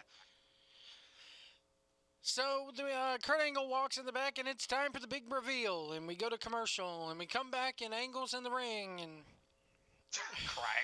crying in the ring, and he goes, he wants to talk about what's been happening, and he says, they're taught that there's consequences for your actions. Again, listen to you and D. Smitty before you get into this. At no time when he was standing in the rim that I was like, Kurt Angle's taking any ass right now. I was just like, there's no way they're going there. There's no way it's awkward already, and that would just be like, really? He was like, my family supports this, and I'm like, okay, this is not gay. He's definitely not cheating, and he's definitely not gay. So where are we going here? Did you relapse or whatever? And then as he went on, you know what this I reminded gotta me say of? it was pretty predictable where they were going. You know what this reminded me of? Who's Vince McMahon's illegitimate son? And it was supposed to be fucking Kennedy, but he got fired and they ended up doing Hornswoggle. This is what this reminds me of. D. Smitty just texted me, he goes, after this, I wish they did. I mean, I think you and half the wrestling community agrees, because we all know this storyline's bullshit, but whatever. Kurt says he dated a young lady, we never got her name, while she was in college. And I thought they were bringing out Dixie here. I was so wrong. He goes, they stopped dating, but then he found out that she gave birth to a baby boy. So WWE wants to remind you young kids out there to use birth control, I gotta tell you, that's impeccable timing. Kurt Angle goes away for 11 years. And, 6 weeks after he becomes Raw General Manager, he suddenly finds this revelation that he had this kid 24 years ago. So he goes, come on! He was unaware of the He was unaware of the birth. On! Kurt says he's unaware of the birth and that the child was adopted. So here's my thing. The woman, you know what the best part about the lady that he dated in college. That got me when he goes, 9 months after our last date. So I boned her on my last date and got her pregnant, and we never spoke again. We broke up right Are after. you fucking kidding me? Come on. What's possible? Tell the fucking story for once. Well, here's what kills me. They threw the mother under the bus twice in this, because not only did she, they broke it up with Kurt Angle, but she never told him about the kid's birth, and then she gave the kid up for adoption. What kind of mother does Jason Jordan have? What kind of birth mother? I'm telling you, I'm calling it right now. They're gonna it's find the Shelton birth mother. Bennerman's fucking sister, older sister. Come on, this is the dumbest fucking. That tweet. Pull up that fucking tweet that you sent me with the Vince booking chick like it's 1940, like having a kid with a black woman socially unacceptable. Yeah. Haha, pal. Like nobody cares these days, bro. I mean, like what are you going with this? Why is he crying? And here's the other part of it I don't get. Corey Graves going on and on about how Jason Jordan, he confided in me when he was in NXT, and he told me all this stuff, and I've known this for so long. So you withheld the information until Kurt Angle became Raw general manager, and then you dispose of it 2 months later. He ran. We're not that fucking stupid. Jason Jordan just texted me. He says you're his daddy. Come on, bro. Like, honestly, if you were watching a real TV show, The Sopranos, The Shield, whatever, all these great shows, Breaking Bad, Sons of Anarchy, and they told you a story like that. I mean, The Walking Dead will put you to sleep on a weekly basis, but they won't even tell you a story that's fucking ridiculous. I mean, well, to How tell do you the truth, expect hold people on. to invest themselves To tell you in a the truth, story that's that stupid? To tell you the truth, Sons of Anarchy did do it. Season 3, they go to Ireland, right? And you find out that the dad, Jax Teller's dad, was shagging a woman over in Ireland, right? Okay, I mean, that's believable because he was there. Hold on, this is where it gets Vince McMahonish. On you, because the dog. So what you're telling me is Vince finally watched season 3 of Sons of Anarchy and was like, no, that's all right, not what pal, I'm saying. But so I'm just we're saying gonna have parallels. Kurt Angle have an illegitimate child with a black woman when he was 18 years old that he didn't know about for 24 years. And by the way, we just happen to have Jason Jordan doing nothing at SmackDown. You're right. So what we're gonna do is we're gonna break up one of the WWE Universe's favorite tag teams. We're going to break them up, and what we're going to do is we're going to have Chad Gable job for a month and have everybody wonder why. And then we're going to debut Jason Jordan on Raw as Kurt Angle's son. Goddamn, what a fucking story. But getting back to the Sons of Honestly, Anarchy you want to know the mysterious part about it? It's so stupid, they actually think it's fucking believable. Okay, why is CWF promoting that a ESPN taping is taking place at No Excuses? I don't know. That's for you and Edwards to find out. I'm going to have to ask about that this weekend. Hey, listen, make sure next time you get a guest, you hit them up. Stop. Listen, I got the fucking I got the rocket fuel. I'm spraying on the fire right now. I'm more pissed about the fact that Sis is not in the damn tournament this year. I don't know where you're going with this. We'll get to it. We'll get to it Wednesday. That's for Wednesday. I got to tell you, my new ROH star, the one and only Travis Flip Gordon, and Big Bacon Brad Hollister. Listen, don't hate on Big Bacon. You're gonna see Big Bacon in Ring of Honor soon too. The guy's a fucking stud. Getting back to the Sons of Anarchy thing, okay? So you know that he's had a kid. Jax's dad had a kid with this woman in Ireland, and the woman in Ireland raised it. But Jax, you already know what the end game is. But they have Jax flirting with this girl, okay? And they're about to make out in the fucking storage closet of this place. He's literally got his pants about down. to fuck her. He's about to fuck her, and his mom and them come in and go because they hear this damn. Hold on, we gotta talk. No, they hear something in the storage room rattle, and they bust in there and find these two about to go at it, and they don't know it's a total Luke and Leia thing. They don't know that they're brother and sister. So That is Joe, so something McMahon would do. So Joe, so what you're telling me is the series of Sons of Anarchy isn't actually as good as all you Sons of Anarchy lovers make it out to be. That one, I kind of sense that in your voice right now. that one storyline was like, really? Come on. That was one of many. And after, well, we could save it. Listen, we could do a Sons of Anarchy show one day, but I will tell you, I can come up with many better. And this is another prime example. Thank you. So you gave more fuel to my fire. So Angle announces that it's Jason Jordan. They've stopped dating, and he was adopted by a family who had great American values. And he was a great while the athlete and internet's been student. clamoring for American Alpha to be part of Kurt Angle since the second they heard he signed with WWE. Here's what kills me. My God! No! You're missing the grand scheme of this, and leave American Alpha out of it. American Alpha and Chad Gable saved Jason Jordan's career because he wasn't cutting it by himself. He was so boring. What's he gonna do on Raw? What's he gonna do on Raw by himself? He's gonna be fucking boring. Yeah, you want to know why? Because they didn't even hand him a microphone on Raw. They hand microphones to people who are so boring they make your ears and eyes and everything else bleed. American Alpha. And after he comes out, they have a big hug it out and they both leave the ring. I'm like, the rumor was back in NXT. When the fuck is Jason Jordan gonna talk? Oh, watch the network after. Yep. The big rumor around him in NXT was that they were so close to firing. Network pussies. They're fucking weasels. They were so close to firing Jason Jordan until Triple H finally said, fuck it, just put him with Gable. And then by happenstance and by good in-ring work, because they are good together, and it was a damn good team, and it was damn good in NXT.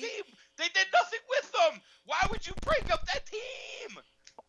But what kills me is my point to all this is that they put him with a team because he sucked as a singles competitor.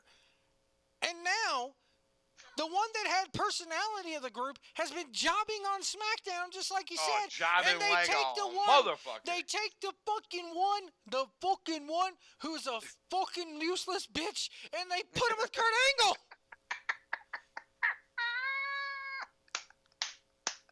It's Jason fucking Jordan. Go back and watch NXT. What the fuck? Go back and watch Vince, NXT. act your fucking age and retire. Go back and watch NXT. What the fuck are you doing, Vince? Act your fucking age and retire. Go back and watch NXT before they put those two together. He had no personality. He had nothing. They were so close. But his gimmick was, am I finally going to come out and get a win this week? Am I finally going to come out and get over? That was his gimmick until they put him with Gable. Oh, God. You know what he's going to come out to? He's going to come out to the Angle music. You're going to go, you know it. Angle's going to come out with him and how are you going to be general manager and have your fucking son on the roster? Have you ever seen Austin Powers Gold Member? I have. Where they finally reveal that fucking everybody, that Dr. Evil and Austin are brothers? And and then what they have in the ring is Angle standing there, and he drops his mic, and he hugs him and Jordan comes in like, Papa, that's what it reminded me of. It reminded me of Dr. Evil sitting there going, I'm Dougie. So are Booker and Angle going to have a geriatric fucking match at fucking WrestleMania? Oh, shit. Well, I know Angle could still go. I don't know about fucking, because I seen Angle wrestle Cody a few months ago, and he could still go. But anyway, and then this is the fucking memes already terrible. on the internet. Come on, don't even if you're out there, even if you're a WWE apologist, how could you defend this garbage? And then, come on. And we said they were going to screw the pooch on it. We told you, we gave our guesses. We tried to hold out a little bit of I hope. tried to keep you and D. Smitty down with this gay stuff. I was like, you're getting worked. I fucking knew they were gonna do something. Here's what I knew. I didn't say Jason Everybody Jordan, thought it was gonna be Chad Gable. But here's what I said. Whatever they do, they will fuck it up. Mm-hmm. And I was 100% correct. But it's like Jordan comes running in like, Papa. Call me Mystic AC. And then the memes are already hitting the internet. The memes are already hitting the internet, like the Hall of Fame where Kurt Angle's got the two milk bottles at the Hall of Fame. They've redone it to where it's chocolate milk. Jesus Christ. And then there's already things of, remember when he was with Raka Khan in TNA, and people are like, oh my God, he fucked Raka Khan in TNA and they had a kid. The Wikipedia articles, 5 minutes afterwards, the Wikipedia articles were already being altered to change Jason Jordan's name to Jason Angle on Wikipedia. Somebody altered the Wikipedia I saw one of them article. that said Jason Angle Carter. Somebody But I'm like, wait, how did he become black when he was Jason Somebody Angle Carter? altered the Angle article to be like, after he left TNA, he fucked Beyonce and she had Jason Jordan. Oh God! You know what? Here's the thing, though. Here's the thing. How we all know we got worked. We're doing exactly what they want right now, even though it's horseshit, terrible storytelling, fucking ludicrous nonsense. Everyone talked about this for a week. And they're going to talk about it for another fucking week. And that's all they care about. And that's it. And then after that, it's going to fizzle out. Nobody's going to care. Right. They're going to fizzle out, and they'll go on to their next The nonsense. only thing I liked about this was the fact of he's now on Raw. He's Angle's son. And they made sure that Booker T was like, this is a conflict of interest now, man. He's going to book his son straight to the top. Right. Well, I agree with that. I liked it. But the part of this that, is like, I want to see a meme where somebody's like, well, he's hugging fucking Jason Jordan. They cut to the damn deal with Dr. Evil where he's like, I'm Dougie.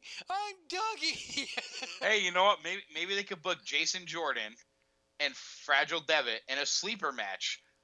Oh! A sleeper match. GTS? You then had the Hardys versus Dash and Wild. Joe's like, I'm not even touching it. Nope. You had Matt and Jeff Hardy versus the Revival. I know, hashtag fuck the Revival. But they got the win here, and it was actually a pretty decent tag match. I got to tell you, Matt Hardy looks older every week. He does, man, with that fucking... D. Smitty's right, bro. It's not I was even watching Matt him tonight. Hardy. He barely bends over at this point. It's not even Matt Hardy. Look how old Jeff Hardy looked with his fucking chest sitting there wide open with that shirt and his gut hanging out. It's starting to look bad. I gotta admit, they're starting to look ragged instead of broken. The Hardy nostalgic tour is running on empty right now. They're starting to look ragged instead of broken. They're going to be the ragged Hardys, the haggard Hardys. Right. As long as they don't go back to the wellness Hardys, we'll be okay. The homeless Hardys, because they look fucking homeless. Hey, listen, if Matt has anything to say about it, they're not going homeless. Fuck it, they're going to be in the back next week. Braun Strowman's going to walk by, and Matt Hardy's going to go, hey, big man, let me hold $1. All right, listen here, pal. What we're going to do is we're going to make you have... harm But homeless. here's the other thing. I saw someone post this on Facebook. Where are the other face tag teams on Raw? They have none. It's almost... Right! So if the Hardys are the face, who the fuck is it going to be? Interesting what they do there. We all know having 2 tag team champions, having 2 women's champions is fucking stupid. But obviously they have no face tag teams on Raw. It's crazy. Now that they've broken up American Alpha, they don't really have any on SmackDown either. Well, you got the New Day. The New Day. Give me a fucking break. New Day? Hey, big man, let me hold $1. Anyway. Listen, if I was WWE, I would push the fucking... Since one day-ish, heel Usos to the fucking moon. Yep. Turn Roman Reigns heel. And have him be like the in Samoan... this scenario... Call him the Samoan SWAT team for crying out loud. In this scenario, I would keep Nia Jax heel, too. And maybe even Tamina. Samoan fucking dynasty with Roman Reigns. No, you know what you do? You call him the Samoan SWAT team. Whatever you want to call him. Reigns, Usos... Fucking Tamina. Hell, here, I'll go one step further. Nia Jax. I'll go one step further. Have The Rock come back and cut a fucking heel promo. No. I'll go Show one step me further. something. I'll go one step further. You put Samoa Joe in there with him. He's a member of the family now. No, he's the outsider. Or he's the one, he's the babyface that defeats him. Right. Turn Okay. Joe babyface. Right. Exactly. Okay. There you go. Either There you way, go. it's good. Now you're on my wavelength. Here's what I like here. Then they go to the back, and Joe's in the interview area, and blah blah blah blah blah. Cuts the decent, the old school, the old school. By the way, Usos run that rap battle. I don't did. care what the fuck they said in the Just gimmick. one line. The Usos savaged them. That one line. Not only that, when they're talking about carrying Reigns' bags and shit. Well, the rumor with that is that I was just like, that's where you're gonna go. They ru- carried Reigns' when did they carry Reigns' bags? the rumor When they were tag team champions. The rumor with that is that the New Day got with the writers and got their shit approved, and that the damn Usos avoided everybody all day long. Good for them. Yeah, now you know what that means. They're definitely dropping the titles. Yep, they are. Goddamn, pal, take those titles off. Let's be honest. To get where they were going, you have to be in the know. It's not like they went out and were like, "Hey, Xavier Woods, how was it fucking Paige?" You know what I mean? Yeah. They were just like, "Your boy's rated R and not PG," or whatever they said. So you had to be in the know to where they were going. And it could have been worse. He could have said rated X, but in this day and I know age, they didn't even go right. They didn't even. It's not even like they said he made a porno. Here's the they thing, just though. said he was rated R. In 2017, besides WWE. these millennials wouldn't know what an X rating is, so that's I'm steroid free. I'm full time, and I'm the Ring of Honor World Champion. I love it.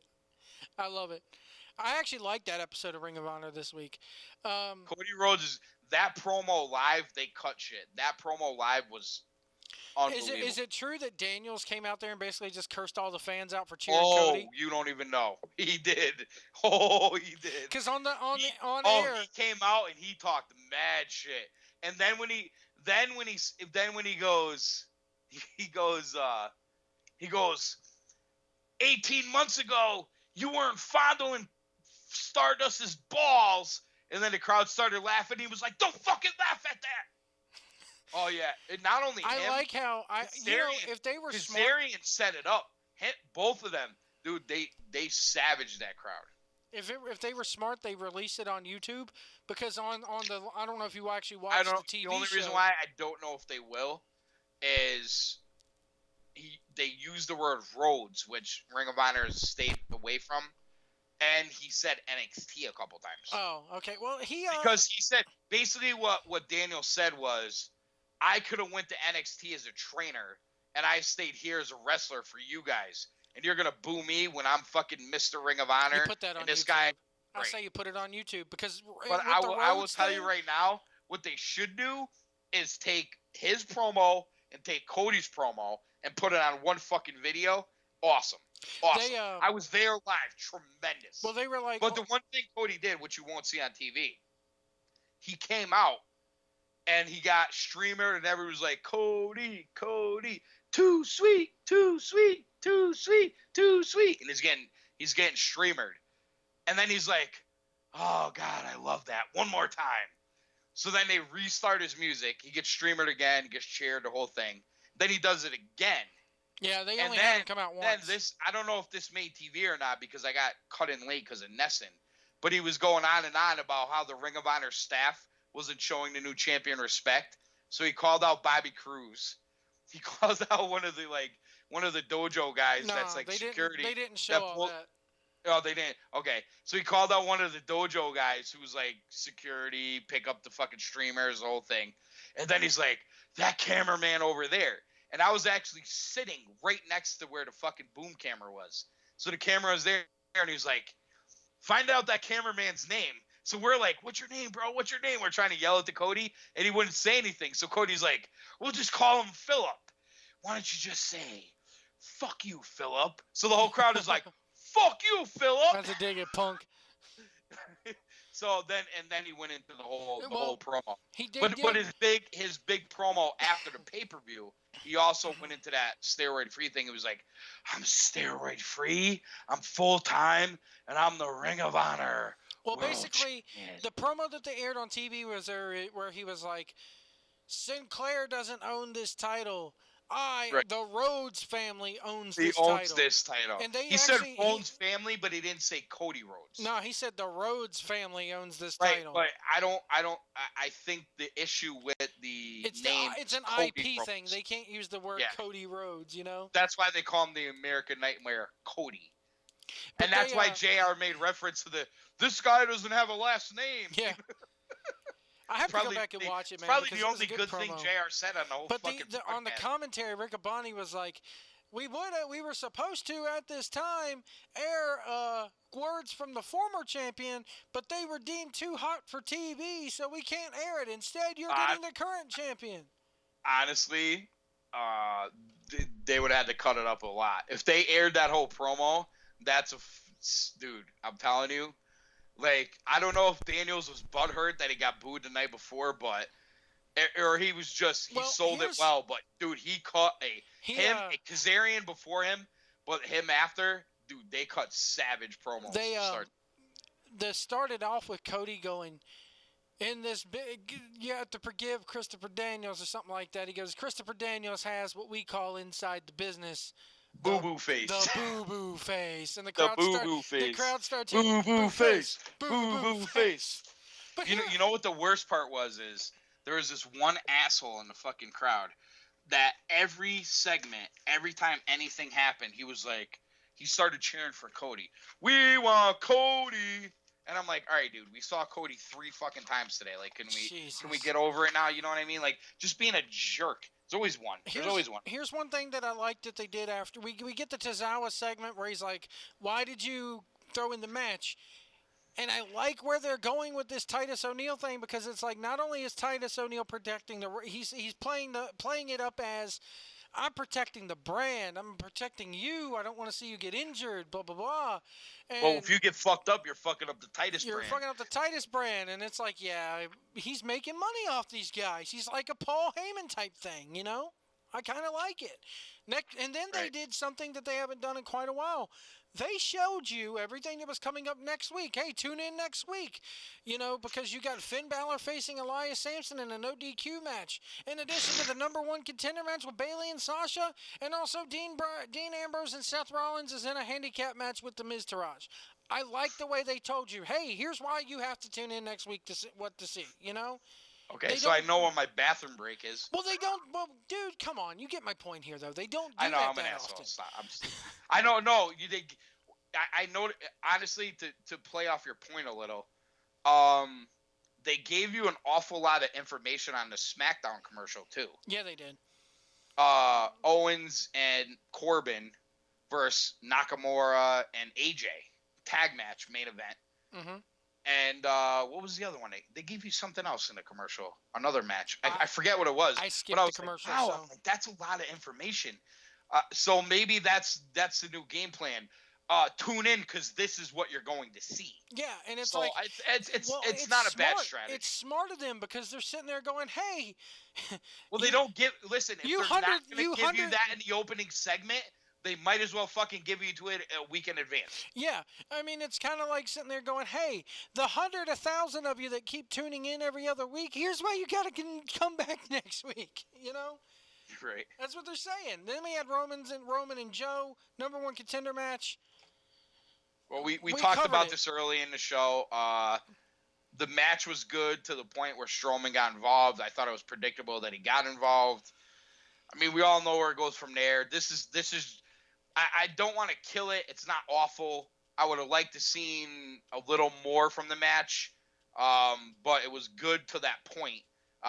Like we talked about earlier, Reigns and Samoa Joe have chemistry, and I just think you're headed to that 4-way we talked about, where Lesnar, Strowman, Reigns, and Joe. I want to talk about this dichotomy of Cody Rhodes here for a second because he's kind of like Bret Hart of 1997, and I'll tell you why. What do you mean? I'll tell you why. Goes to Ring of Honor.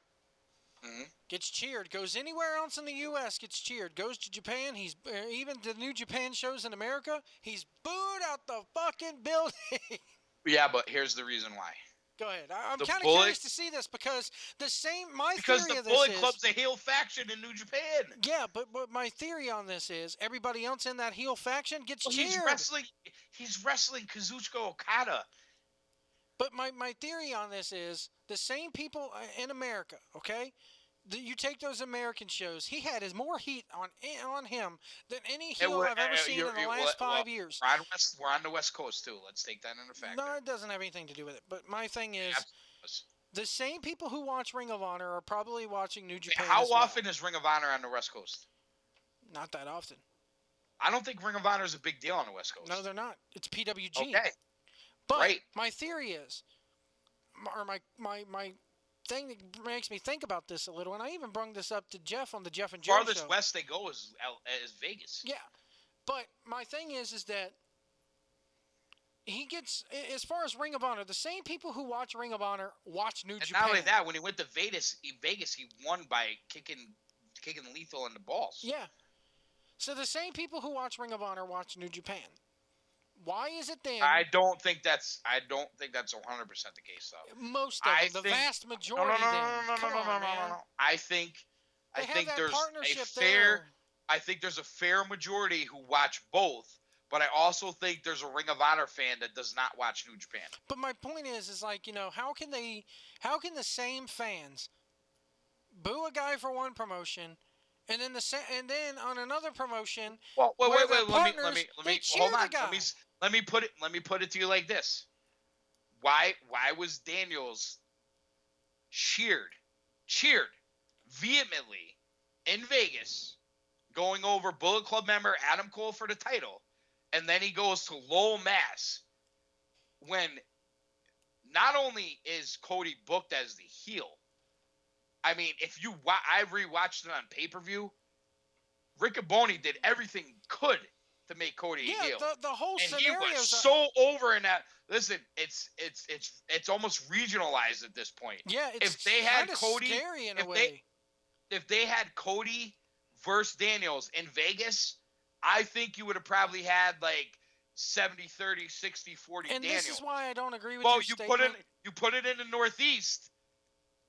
It's Bucks, it's Omega, it's Cody, it's all those people. Listen, the Kingdom's calling all those people out, those shows, right? I'm going to tell you something right now. Matt Taven lives a 20-minute drive from the Lowell Arena where we watched the show. Kingdom got booed in their hometown. Bullet Club was so far over anything that anybody else did. When Hangman had the match with Kazarian, rooting for Hangman. Anything Bullet Club did, way over. It's almost scary to me at some point. It's almost getting out of hand, But this one guy, you say they're supposed to be a heel faction in Japan, okay? Even the Japanese they're not supposed fans. to be. They are. No, they're a heel faction in both promotions. Even the Japanese fans. They're cheered, but here's the thing. They don't act like they're not a heel. They act like a heel faction in Ring of Honor. They're just cheered in certain areas. They are a heel faction. Dude, they just ran Charlotte, North Carolina. I guarantee you the Young Bucks or whoever the Bullet Club members were on those shows were cheered, except Cody. It doesn't matter the way they work as heels. But they're not heels if they're getting cheered. And in your fucking, racket boy wrestling world, that's the way it is. Dude, with Joe, Cody Rhodes, if all his interactions with everything but with the fans, he acted like a heel in Lowell. It doesn't matter if he's cheered. He still played the heel gimmick. The Bucks, Hangman Page, Marty Scurll, they all played a heel gimmick. Even though they're cheered, they play their gimmick the way it is. It's the same thing in Japan. Even in Japan, here's the thing with the Young Bucks. They're cheering the Young Bucks in Japan, though. They're starting to, but here's the way it started with them. They didn't cheer the Young Bucks, but every time they did something they liked, they would do their little clap. And every time they did something that was funny, they'd go, ha, ha, ha, ha. I look at it this way. You can't listen, bro. Dude, you can have these companies just book. They don't book the crowd reaction. Yeah, but the thing is, though, you should book the way the crowd responds. Why? Well, why? Why? Because it's defeating the purpose of the booking if you go and book these guys as heels. But why not cheered. Why not just book the show and let the crowd do what they want to do? Here's the thing, though. If I'm a booker and I'm tearing this guy. I'm having this guy go and kill puppies in the middle of the ring, and they're still cheering him. Okay, we're on another level right now. No, but all right, okay. If I go out there and I have the guy bust people open, he's the most dastardly fucking heel in the world. So you have him win by kicking a guy in the balls. Hold on, let me finish. No, use that as your example. I'm not going to use it as my example. Cody Rhodes kicks a guy in the balls and wins, but he's over at the crowd. I'm not even using the Bullet Club as an example here. I'm saying all right, let's say I'm booking CWF, okay, and Kane Justice is acting like a fucking heel, okay, which he does. And his mom's in the front row getting the crowd No, not just his mom. Everybody, even when his mom is not there, because his mom was not there for in the crowd for his match at Absolute Justice, and I'm gonna go down there. I'm gonna have 10-pound dumbbells in the front row. But he still got. My point is, he still got cheered. But if I'm booking it and I see it continue week after week after week, no matter how dastardly I make him, I'm going. The crowd wants to cheer him. Why not make him a babyface? You're telling me if the kids, if the Bullet Club came out there and started acting like a babyface, the crowd would boo it? What does that say for the fans? It's not about the Young Bucks with me anymore. I don't think they boo it. Joe, listen, this is where we differ. I don't think they boo it. And I get what you're saying 100%. But what I think Ring of Honor does is they book their show. They run their show, and the crowd reaction is what it is. Now, I will tell you this. Although how does that make them any different than Vince? Hold on. The Bullet Club is way over. There's still people in the crowd booing them. There's still people in the crowd booing them. I don't hear it. It's just, but you don't hear it on TV. I was there. There's people still cheering Roman Reigns. How does this make him any different than what Vince is doing with Roman? The crowd is heavily leaning one way, but he's still going to run his fucking shows and do what he wants to do. Okay, go to your local Hot Topic and see if they have any Bullet Club shirts left there. That's how. You're talking about. So you're saying if they turn a babyface, they wouldn't sell much. Hold on. You're arguing apples and oranges. You're asking. It all goes back to the merch thing with you, man. Hold on. You're asking me to equate the machine to the hardcore fan. It doesn't equate. I think it does when you're sitting there saying. Wait. Do you listen to the Ring of Honor commentary? No, hold on. It doesn't matter what the commentary says because you're sitting there saying they book their shows and however the crowd reacts, they react. It doesn't matter what the crowd thinks. They're going to book however they want to fucking book. The same can be said for Vince McMahon month after month after month. You even just said on this show an hour ago they've had plenty of opportunities to turn them heel and they should have, but they haven't done it. They don't. Vince just books however he wants to book regardless of the crowd situation. How is that right? What's comparable about WWE and Ring of Honor? How is it right? It's still the wrestling business. How is it right for one promotion, but it's not right for the other? Two shows. How is it right for one promotion to just book whatever they want, but it's not right for WWE? Runs 5 hours. Doesn't matter. Still the wrestling business. 5 hours of live TV. It's still the wrestling business. They run 5 hours of live TV on Monday and Tuesday, and their ratings are dwindling. And New Japan has stepped into a new market and is on the upswing. And you wanted to change the game here's the gimmick. Now? Here's the gimmick, Why would they? I don't blame the promotions. It's gotten to the point where I don't blame the Young Bucks. I'm not hating on the Young Bucks anymore. Listen, Hold on, listen to me. Joe, we could go over this for a year now. We know it's the fans. It's the fucking fans. Are fickle. Listen. This is why I agree sometimes with the WWE not turning Roman. Because the fans don't know what the fuck they want. But here's what I know. The way the Bullet Club is booked right now, people love it. So why fuck with it? If they came out there tomorrow and stopped doing the Too Sweet Me, the same fucking thing from 1998 that's not over. Wasn't over. Well, hold on. That's more of a socially acceptable wrestling fan thing now than it was 20 years ago. I can't say that because everybody was throwing up the Wolfpack sign back in the day. WCW crowds. For what? 6-month period? A couple years. Couple years? I don't know, bro. You think about it from like 1990 fucking 7. It's like pointing out come to you. on. It's the same thing with the Come on. crotch Wrestling chops. fans were too sweet in each other in 1977. No way, bro. Dude, they No were putting up. They fucking way. weren't looking at each other and kissing each other with their hands. They were still throwing up the sign though. And Hall and Nash Not were at the doing level. it. Not at the Hall same. and Nash were doing it again. I Not can't. at the I don't same- blame it's the a gimmick. different. It's a different. even It's a blame the different gimmick. animal right now. I don't. I completely agree with you on that point because again, I blame and you know. No, this is what I'm telling It's you the fucking about fans' this fault. version of the Bullet. This version of the Bullet Club has changed the game up. So No, why? the fans have. Hold on. Why? No, they have themselves. They caused the fans to change the game up. They listen. They took what they saw the fans were into and maximized on that. I get that. But here's the point. If take Ring of Honor out of it, if New Japan is on the upswing, which we both agree they are, why would they change anything right now? I just think that the fans, you know, I'm so tempted to like. No, I get it. You are a very old school type wrestling fan. I understand that, and there's nothing wrong with that. And I understand the way you think it should go and the way you like it, and I'm not disparaging that at all. And I'm not talking down to you because of that at all. But what I'm saying is, right now, what New Japan is doing is the hot topic. So why would they ever change that right now? I get what you're saying. There's no reason to. To them, just because to the modern wrestling because fan, Joe White doesn't like it, and maybe Jim Cornette doesn't like it, that doesn't mean they're gonna fucking change it. You know what I'm saying? Well, fuck Cornette. My thoughts on Cornette are known because he can't give Omega a second chance. Omega's had the best 6 months of any pro wrestler in the business, man. I agree, and he's probably headed to another big 6 months. In Jim Cornette's mind, if you fuck up once, that's it. I can never take you seriously again.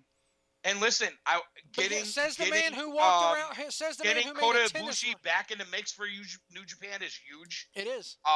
It's another, especially now that the U.S. fan knows who Kota Ibushi is. Here's where I think that the whole thing is going to go wrong. When they finally kick Kenny Omega out of the Bullet Club, because Kenny Omega is the hottest babyface they have right now, and you say it's a heel faction. It's a heel faction. So why would you want the biggest babyface in the world in your fucking heel faction? I guarantee a lot of people are sitting there going, Cody's going to be the one. No, Cody's going to be the leader of that club by the end of the year. Yeah, because they hate him in Japan. Yeah.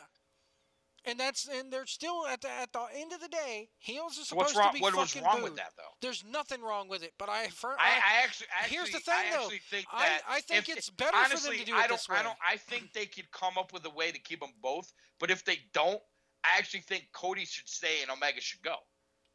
But my question to you then because is I'd like to see. My question I'd to you actually is like this. to see the internal struggle with the Young Bucks play out. The U.S. wrestling fan, the way they watch. Yeah, New but Japan. here's the thing though, Joe.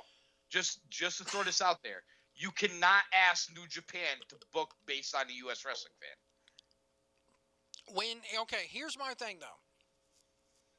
Let's say at the end of the G1 climax or whatever the case may be, they've already been booking to the U.S. wrestling fan by putting a non-Japanese guy as the G1 winner for Omega last year, doing shows and like they're making progress. But you can't expect them to listen. If they were gonna book to a U.S. wrestling fan, they would have put the show in fucking New York and had Cody go over Okada. Oh, you're right. You're absolutely right. But they're not gonna do that. But here's what they I'm don't saying. think Cody's on that level yet. When the internationally, they don't think he's on that level yet. That's the problem. When the shoe finally drops, and those fucking Young Bucks super kick Cody Rhodes or super kick Kenny Omega, I think it's gonna be. Here's the thing. They're still gonna be cheered because the fucking wrestling fans can't fucking get in line with the booking. What's wrong with that? Why is it bad that fans like to see guys kicked out of the fucking Bullet Club? It's like you're sitting there.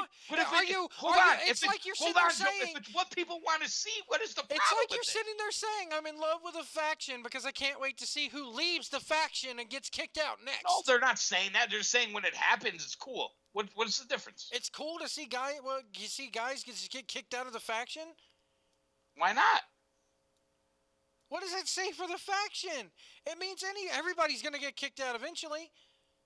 No, it doesn't mean that. You know what I think should happen, and I've said it time and time again. Why has the guys who have been kicked out of the faction? Why have they been kicked out? Because they've gone on to WWE. Right. Okay.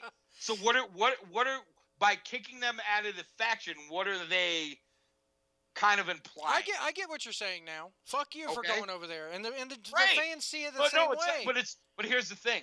I don't think anybody in the Bullet Club disparaged AJ Styles for going there.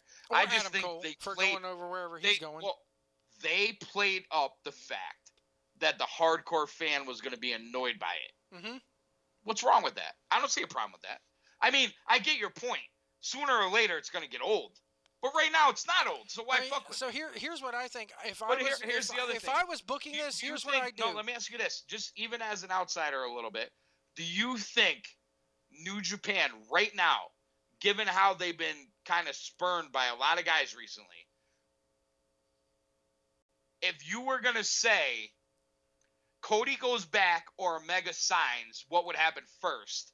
Me, I'd say Omega would sign first, and I think that's the way New Japan looks at it, and I think that's why they're booking it this way. If I'm New Japan, if I'm Gato and all them, here's how I book the damn thing.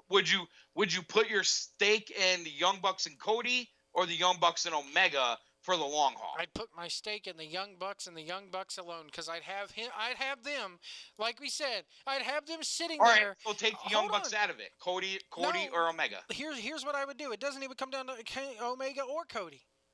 It's all about those Young Bucks, because here's what I would do. Well, they're always going to be there. They're not signing. Exactly, so and that's my point. Here's what I would do.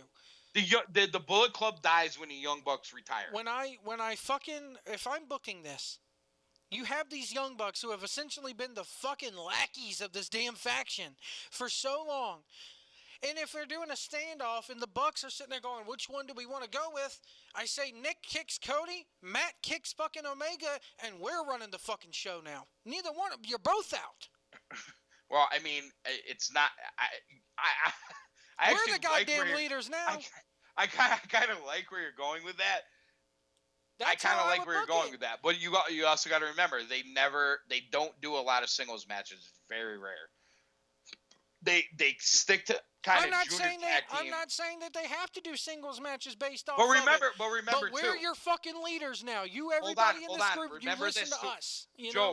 Joe, remember this too. And I know this is kind of a kayfabe thing. They're signed to Ring of Honor first. Who, the Bucks? Dude, yes. Okay. Their contracts, Ring of Honor. They can work New Japan, CMLL. They work more in New Japan, though. No, well, because the shows run more. That's why. Yeah. But they're a Ring of Honor tag team that is subcontracted to New Japan, Even CMLL, though it totally appears the other way around, I know, but contractually, like at the end of every show, you know how they always have that after it goes off air and the goodbye, drive home, get home safe. Right. The Young Bucks are who do that for Ring of Honor now. You know how like when Cena had his hiatuses or wasn't around, and even though Punk hated to do it, he did it. Yeah. Right. That's the kind of things you got to take that into consideration. I mean, I still does Ring book of Honor it the same have way. influence on the way the Bucks are booked? Booked in Japan? I don't think so. know. They could kick the Young Bucks out of the Bullet Club tomorrow in New Japan, and the Ring of Honor probably would be happy with it. I don't know about that. Because I mean, here's what I'm honestly. I mean, not when they have If I'm booking every it, man, mall I'm in telling America, and when they have every mall in America restocking Bullet Club T-shirts and Young Bullet Club T-shirts and American Nightmare Bullet Club T-shirts and the Villain Bullet Club T-shirts and the Omega Bullet Club T-shirts. I mean, that's the thing. When you think about it, I think that they could go just merchandising wise. Why would you get rid of any of those guys right now? They just like literally are restocking every fucking hot topic in the world with Bullet Club shirts for all these guys. But so I don't think you're going to see a big change in the Bullet Club for a while. Here's my thing, though. The storyline wise, you're going to see a change in it eventually, because they started it at Dominion. They can't just abandon it, because then they'd be compared to WWE, the way they just drop storylines. But anyway, sooner or later, I'm telling you, if I was booking this, I'd have the Young Bucks be the fucking leaders, and I'd have them come out there and cut a promo, even if it's on Ring of Honor TV. You know, here's the problem. For years the Bullet after Club, year after year, we followed the leader. Year after year, we did what, we followed a new leader and kicked the old one out. And the only people that have remained here doing this shit are us. And these guys, and they point back to Fale and all them, Joe, I agree with everything you're saying, but here's the problem with that. In Japan, that IWGP Heavyweight Championship, which one of them is going for it then? Because if there's not a guy in the Bullet Club going for it, the faction is meaningless. You follow me? True. I think that's the issue. That's the issue. They want to just do tag team wrestling. So I don't. Although your idea is you're great. saying if they have a tag team leader, let's say Nick goes for IWGP Heavyweight Gold, and Matt goes for IWGP Intercontinental Gold. I get what you're saying. Beautiful. Wonderful. But here's the problem. I don't think they want to do that. I think they want to just keep winning tag team titles. Yeah, they're going to stay together. But be a great tag team. Why not have, you need a leader. And my point is, although right now, Kenny Omega is the logical leader of the Bullet Club now, 6 months from now, it might be Cody. I could see that, man. I mean, if they're not going to do it to the point where, because to me, you look at that Bullet Club, we talk about original members. The only constants that have been there is the Young Bucks, and maybe it's time for them to be, pushed Young a Bucks, little bit Fale, more. and Tamatanga. Or what if they? And I mean, Yujiro Takahashi's been there a while. What if they sit there and say, "Hey, our man Fale is going to go for the IWGP title now"? Well, I honestly on social media, Fale's been doing more of this jobber stuff where he's taking out referees and doing all this stuff. So I mean, to me, Fale should be headed to the never open weight title. I mean, I get what you're saying. They have to have somebody going for that title, or the faction is fucking, because that's what the faction's based on. Especially in Japan. Yeah. Like in this country, you might be able to get away with it, but in Japan, they got to be going for IWGP. Because like you and Edwards have been saying, yes, they're over like Rover over there in Japan, but they're not at the main event, and they never will be. They were the opening match on the fucking card on the first live special in the U.S. They're never going to be in the main event over there. You still with me? I think part of the reason why they were the opening match was you're in their backyard, PWG crowd. Let's get the crowd into it. Yeah. Let's send the Young Bucks out first. Storyline wise, for what we're selling for this G1 special is more about that U.S. title than it is about anything else. So let's get the Young Bucks out there and get the crowd into it. You know what I mean? I think that's why. And I can see now where Edwards is like, hey, this is how they book things with having like 2 10-man tags. Because I'm looking at this J1 Day 1 Climax. They've had 4 tag matches before they even get to the tournament. Here's what you know. If you this is the way I would say this to the novice New Japan they're going to fan. put Block B in tag matches when Block A is wrestling. I know how it works. Right. And here's the thing. If you don't care about that because you're just like, oh, I don't want to see that match, here's what you do. Fast forward to midway through the show, then you're going to get into the singles matches with Kushida and the main events with Kota Ibushi and Tetsuya Naito. You know what I mean? Mm-hmm. And you're going to get Tanahashi versus Jack Sabre Jr. See, here's you know what I mean? Here's where they would really clean up in Japan. And I'm not sure how the culture is in Japan, if the culture would even go for this. But here's how I would do it. I think it's a matter of what their fan base wants to see. No, here's how I do it. You have Block A wrestle in Osaka, while Block B is wrestling in Tokyo. The next day, they move it around. But as far as what the fans get to see... Yeah, but here's the thing. Are you going to get the fans to show up to both shows? You will, because, yes, it's a small country, but I think you would have people in Osaka go to the Osaka show, people in Tokyo go to the Tokyo show, and then as far as New Japan World goes, you run Block A at noon, run Block B in the evening, and then the next day you switch them up. It's going to make the tournament seem a lot faster that way, because I do think this month-long fucking thing, day every fucking day, You know, and this way you don't have to have 4 tag matches at the beginning of every fucking show. Everybody gets booked every fucking day. But that's not the way they're going to book it. I know Edwards is probably rolling his fucking eyes listening to this. I know. Wait, but here's Joe. Here's the thing. They're not. Here's the difference. They're not booking for us in the U.S. They're booking no. for the culture It's not. over It's there. not even that. They're not saying, all right, listen.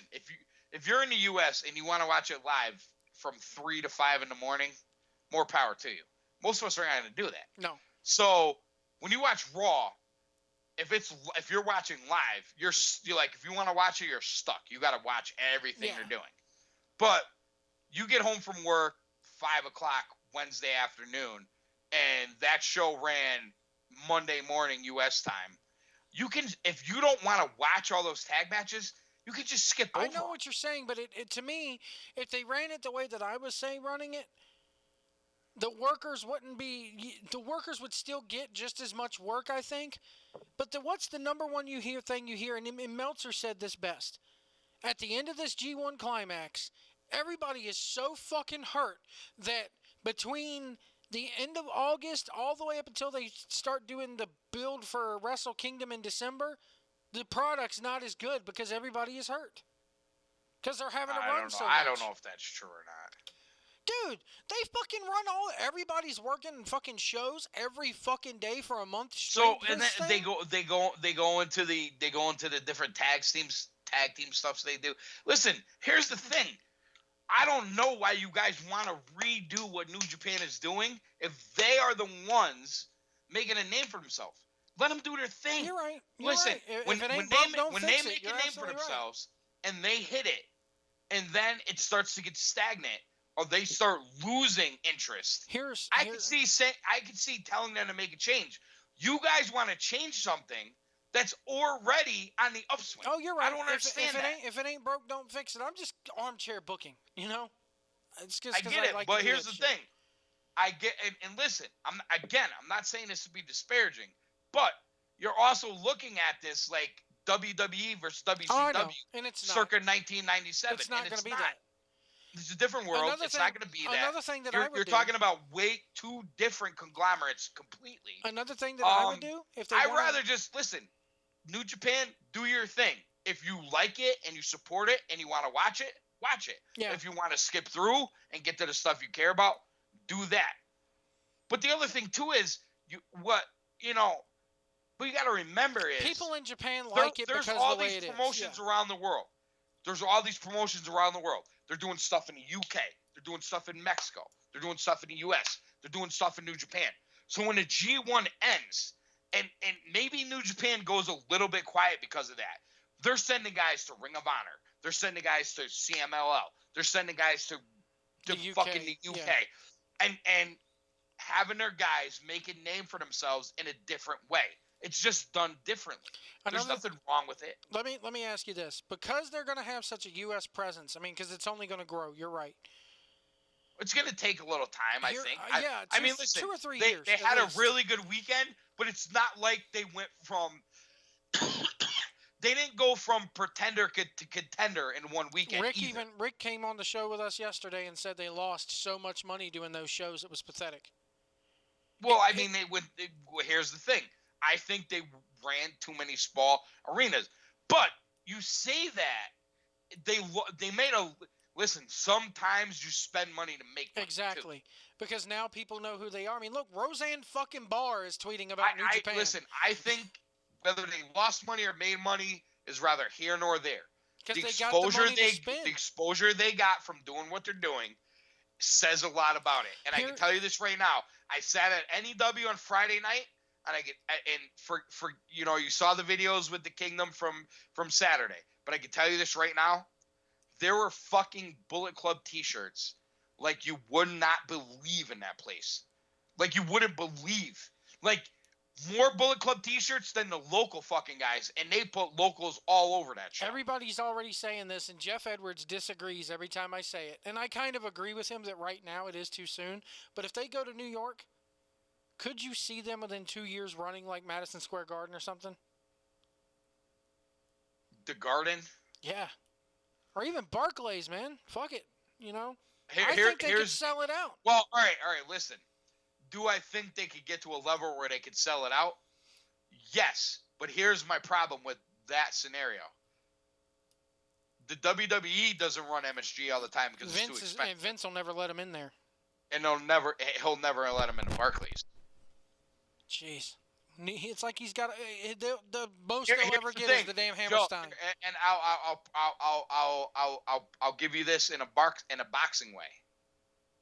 All the big Showtime boxing events in New York, Barclays. All the big HBO boxing events, and one or the other MSG arenas. Whether it's the theater or the arena, yeah. Theater or the arena. That, you know what I'm saying? Here's another thing. This is, again, me armchair booking. If it ain't broke, don't fix it. I know what you're going to say. What about Nassau, though? Nassau's his place. Nassau, yeah. Newark's the place. You know? Here's what I would do. Say it's about 5 years from now, and this train just keeps getting bigger and bigger and bigger. This G1 thing, I think they got a really good thing with the G1 thing in America. Because America, I like the idea of the G1 climax, but and it's new to people in America too. I don't think they will ever do this because they will kill Japan, the fans over there if they do it. You mean do the G1 climax in America? Not the whole thing. You run block. No, the final. No, not even the final. You run block A in America in different cities all over the U.S. for those however many days. Block B is in Japan. And you have the finals in Japan. It's not crazy. I don't know if they'd ever do it, but yeah, I'm kind of feeling your idea there. It's not crazy. If you really want to bring the U.S. into it, it's not crazy. No. I mean, I'm not saying do it right away because, like you said, right now, if it ain't broke, don't forget fix that. it, Just do North America, Mexico, U.S., Canada. Yeah. Block A, and then do Japan and all their stuff over there, Block B, and like you said, have a week break in between, and then the big climax show. Everybody comes together in Japan where it's meant to be done. This women's tournament, I want to ask you about something here. I really want to ask you about this, and then this is going to be it for us tonight. Okay. This women's tournament. Yes. They're having the finals in Vegas. Really? Yes. They're having it after a SmackDown taping, either before or after 205 Live, which is really going to kill the crowd live. I mean, how many fucking hours do you think people are going to sit there? I know, but my thing is, Shayna Baszler? I'm going to spoil you on this, and spoiler alert, again, for those of you who do not want to be spoiled of who is in the finals of this tournament, thank you now, have a good night. Shayna Baszler's in the final of this tournament. If you're doing it in Vegas, I think she's going to win. She is going to win, but here's my thing. Is this all just Ronda will probably be in the crowd. Ronda's going to be in the crowd, but is this all just a big fucking ploy to get Ronda to sign with them? Yeah. Does she?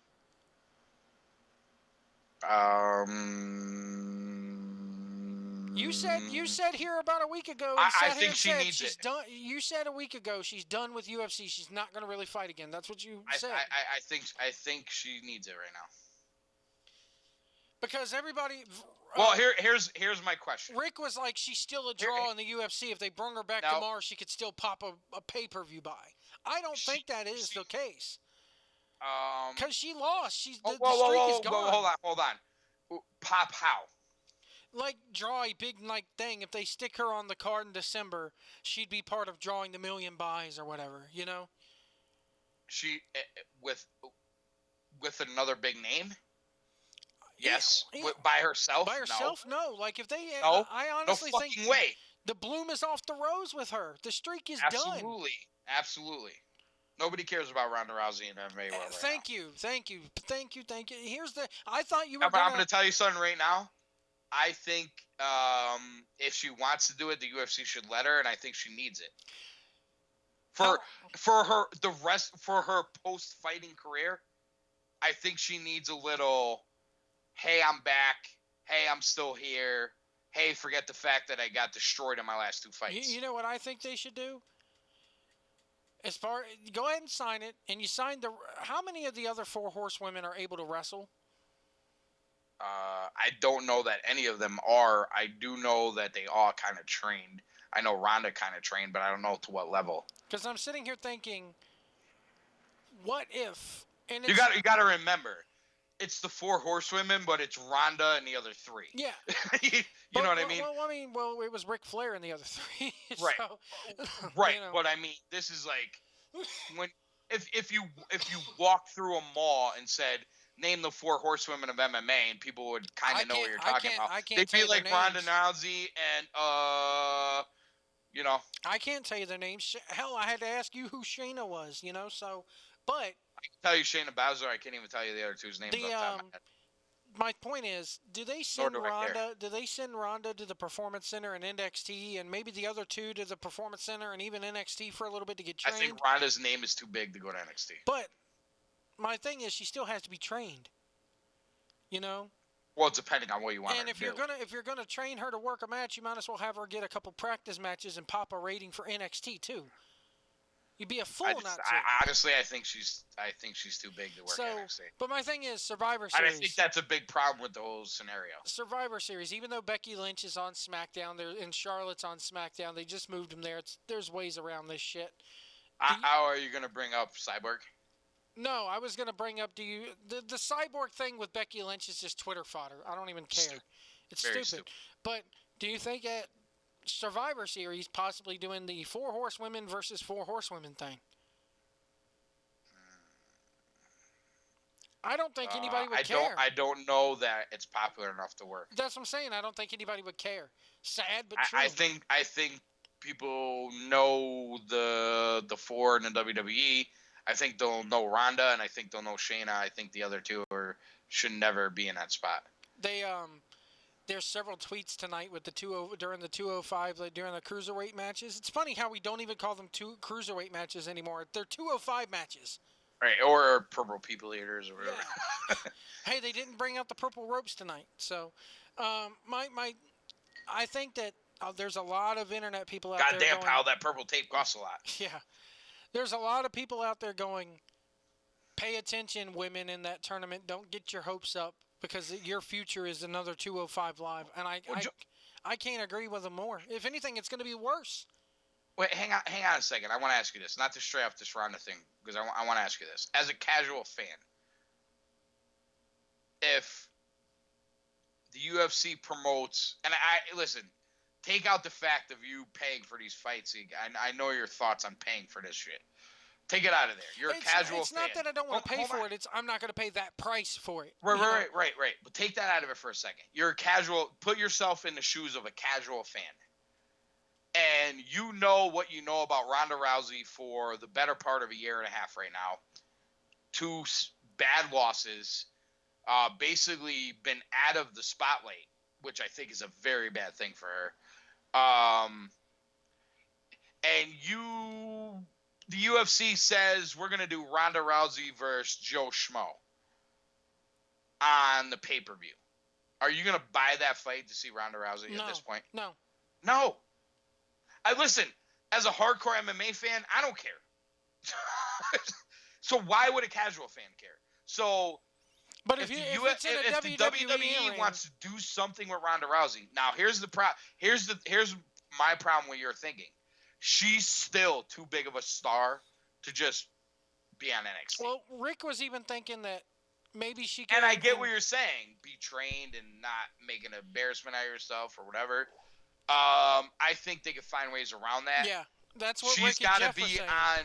She's got to be on Raw. She's got to be on the pay-per-views and everything else. But it's to me, if you were to say to me, AC, more likelihood seeing Ronda fight again or seeing Ronda in the WWE in some capacity, I would say it's more like you see her in the WWE than fighting again. I think Rick and Jeff said it best, where you could book her to be like the Goldberg of women's wrestling. Right. Maybe. Well, here's the other thing. Just tapping people out left and right. And this is kind of technical, and I know people might get lost in this, but I've heard nothing about Ronda, finding a new trainer, getting with a new camp, upgrading her training, You've heard none of it. Rick said that you hear more about her wanting to have babies and be with her husband. Right. So you're telling me that is a promotable UFC fighter right now? She's not. She's just not. listen. The bloom The is off the rose. The masses don't get it, but you will not sell Ronda to the masses right now. There's no way to sell her to the masses because the masses have forgotten about it. Here's the problem. The masses and the MMA world think her run was a facade. They think that she came in at the right time against the right opponents, handpicked by the UFC. Nobody ever challenged her. And when she finally fought somebody real, she got her ass kicked. And when she fought somebody real, she got her ass kicked again. And that's what the MMA world thinks. So the only way to sell her to MMA fans again is she got to run through like 2-3 women and then get back to Amanda Nunes, get back to Holly Holm, and get back to Shevchenko and that level, which she's never going to because she's showing no effort to do that. So in all reality, the right thing she should do, if it's a possibility, is go to WWE. I think and the bottom line is, possibility. if the UFC is not stupid, they're gonna know that WWE is gonna put her over as UFC champion. But her name is still gonna. People are gonna Google her and find out she was in the UFC. But if she's not gonna make them any money fighting, what they're gonna say is, okay, go work for WWE. Make movies. Go do commercials. But here's the thing. You're not fighting for Bellator. You're not fighting for Dream. You're not fighting for K1 Kickboxing. You're not fighting for Glory Kickboxing. You're not fighting for Bellator Kickboxing. You know what I'm saying? They're going to stop her from competitive fighting, but they're not going to stop her from doing anything else. Do you think they also say, hey, we get 3%, 5%, whatever you make? Probably not. No. All right, we're going to leave it there tonight. Good show. Here's the other thing you got to remember. WME that bought the UFC, they are Ronda's talent agents. Yep. So they were invested in her before they bought it. So there's a relationship there. So I'm going to assume goodwill too, a little bit. We're going to leave it there, man. I got to hit the hay. Yeah, we got to roll. We got to roll. We went 2.5 hours. Hey, me and Edwards went 4 hours the other night. So we're not going 4. We're not going 4. We went just a little bit over 2.5. So I'd like to thank you guys so much for listening. Be on the lookout. We'll promote the hell out of AC stuff to the podcast. These guys coming out. Be on iTunes, Spreaker, and even up here on the YouTube page. And yeah, guys, please listen. Cool down with AC. I got a Bellator fighter coming on this week. We're going to do part 2 of the Conor Mayweather preview show. We're going to get his thoughts on his upcoming fight, his previous Bellator fight, and he happens to be someone who thinks that Conor's going to win. So I'd like to give his thoughts on that. So part 2 of Conor May with Cool Down with AC is coming up. And also I have an Uncaged coming up with D. Smitty. We're going to do that later in the week too. So a bunch of stuff from AC. And, of course, listen to all the great stuff on the network. That's right. And I'll leave it to Joe after this. Big shout out to Jeff Edwards. I know you can't see it now, AC, but when if you rewatch this, you'll notice Jeff Edwards being the Hollywood production artist that he is, made us a new logo. It's actually like a brick wall, and on the brick wall, I saw it when I sent a couple people the link. Yeah, it's an awesome logo. I love it. And we got a new logo. I'm trying to get it in the works here for a guest for Wednesday for the after show. I'm waiting for them to get back to me on Twitter. I'll just say that if you paid attention to our poll, you will know who that is. And we're just make sure you talk about it with your co-host. Yeah, we did. The poll, he didn't know nothing about the poll, which I'm surprised I didn't get raped over that. But Joe's ass is still sore. Oh man, I can't sit down right now. I can't even sit down right now. Like, man, it never mind. You know, I'm having to use wet wipes. That's all I'll say. You know, those little Cottonelle wet baby wipes. You know, it's just brutal. You know the South Park movie where they remember? Do you remember the name of the movie that they went and saw? No. It was Terrence and Phillips, Asses of Fire. That's me right now. Good night, everybody. Good night.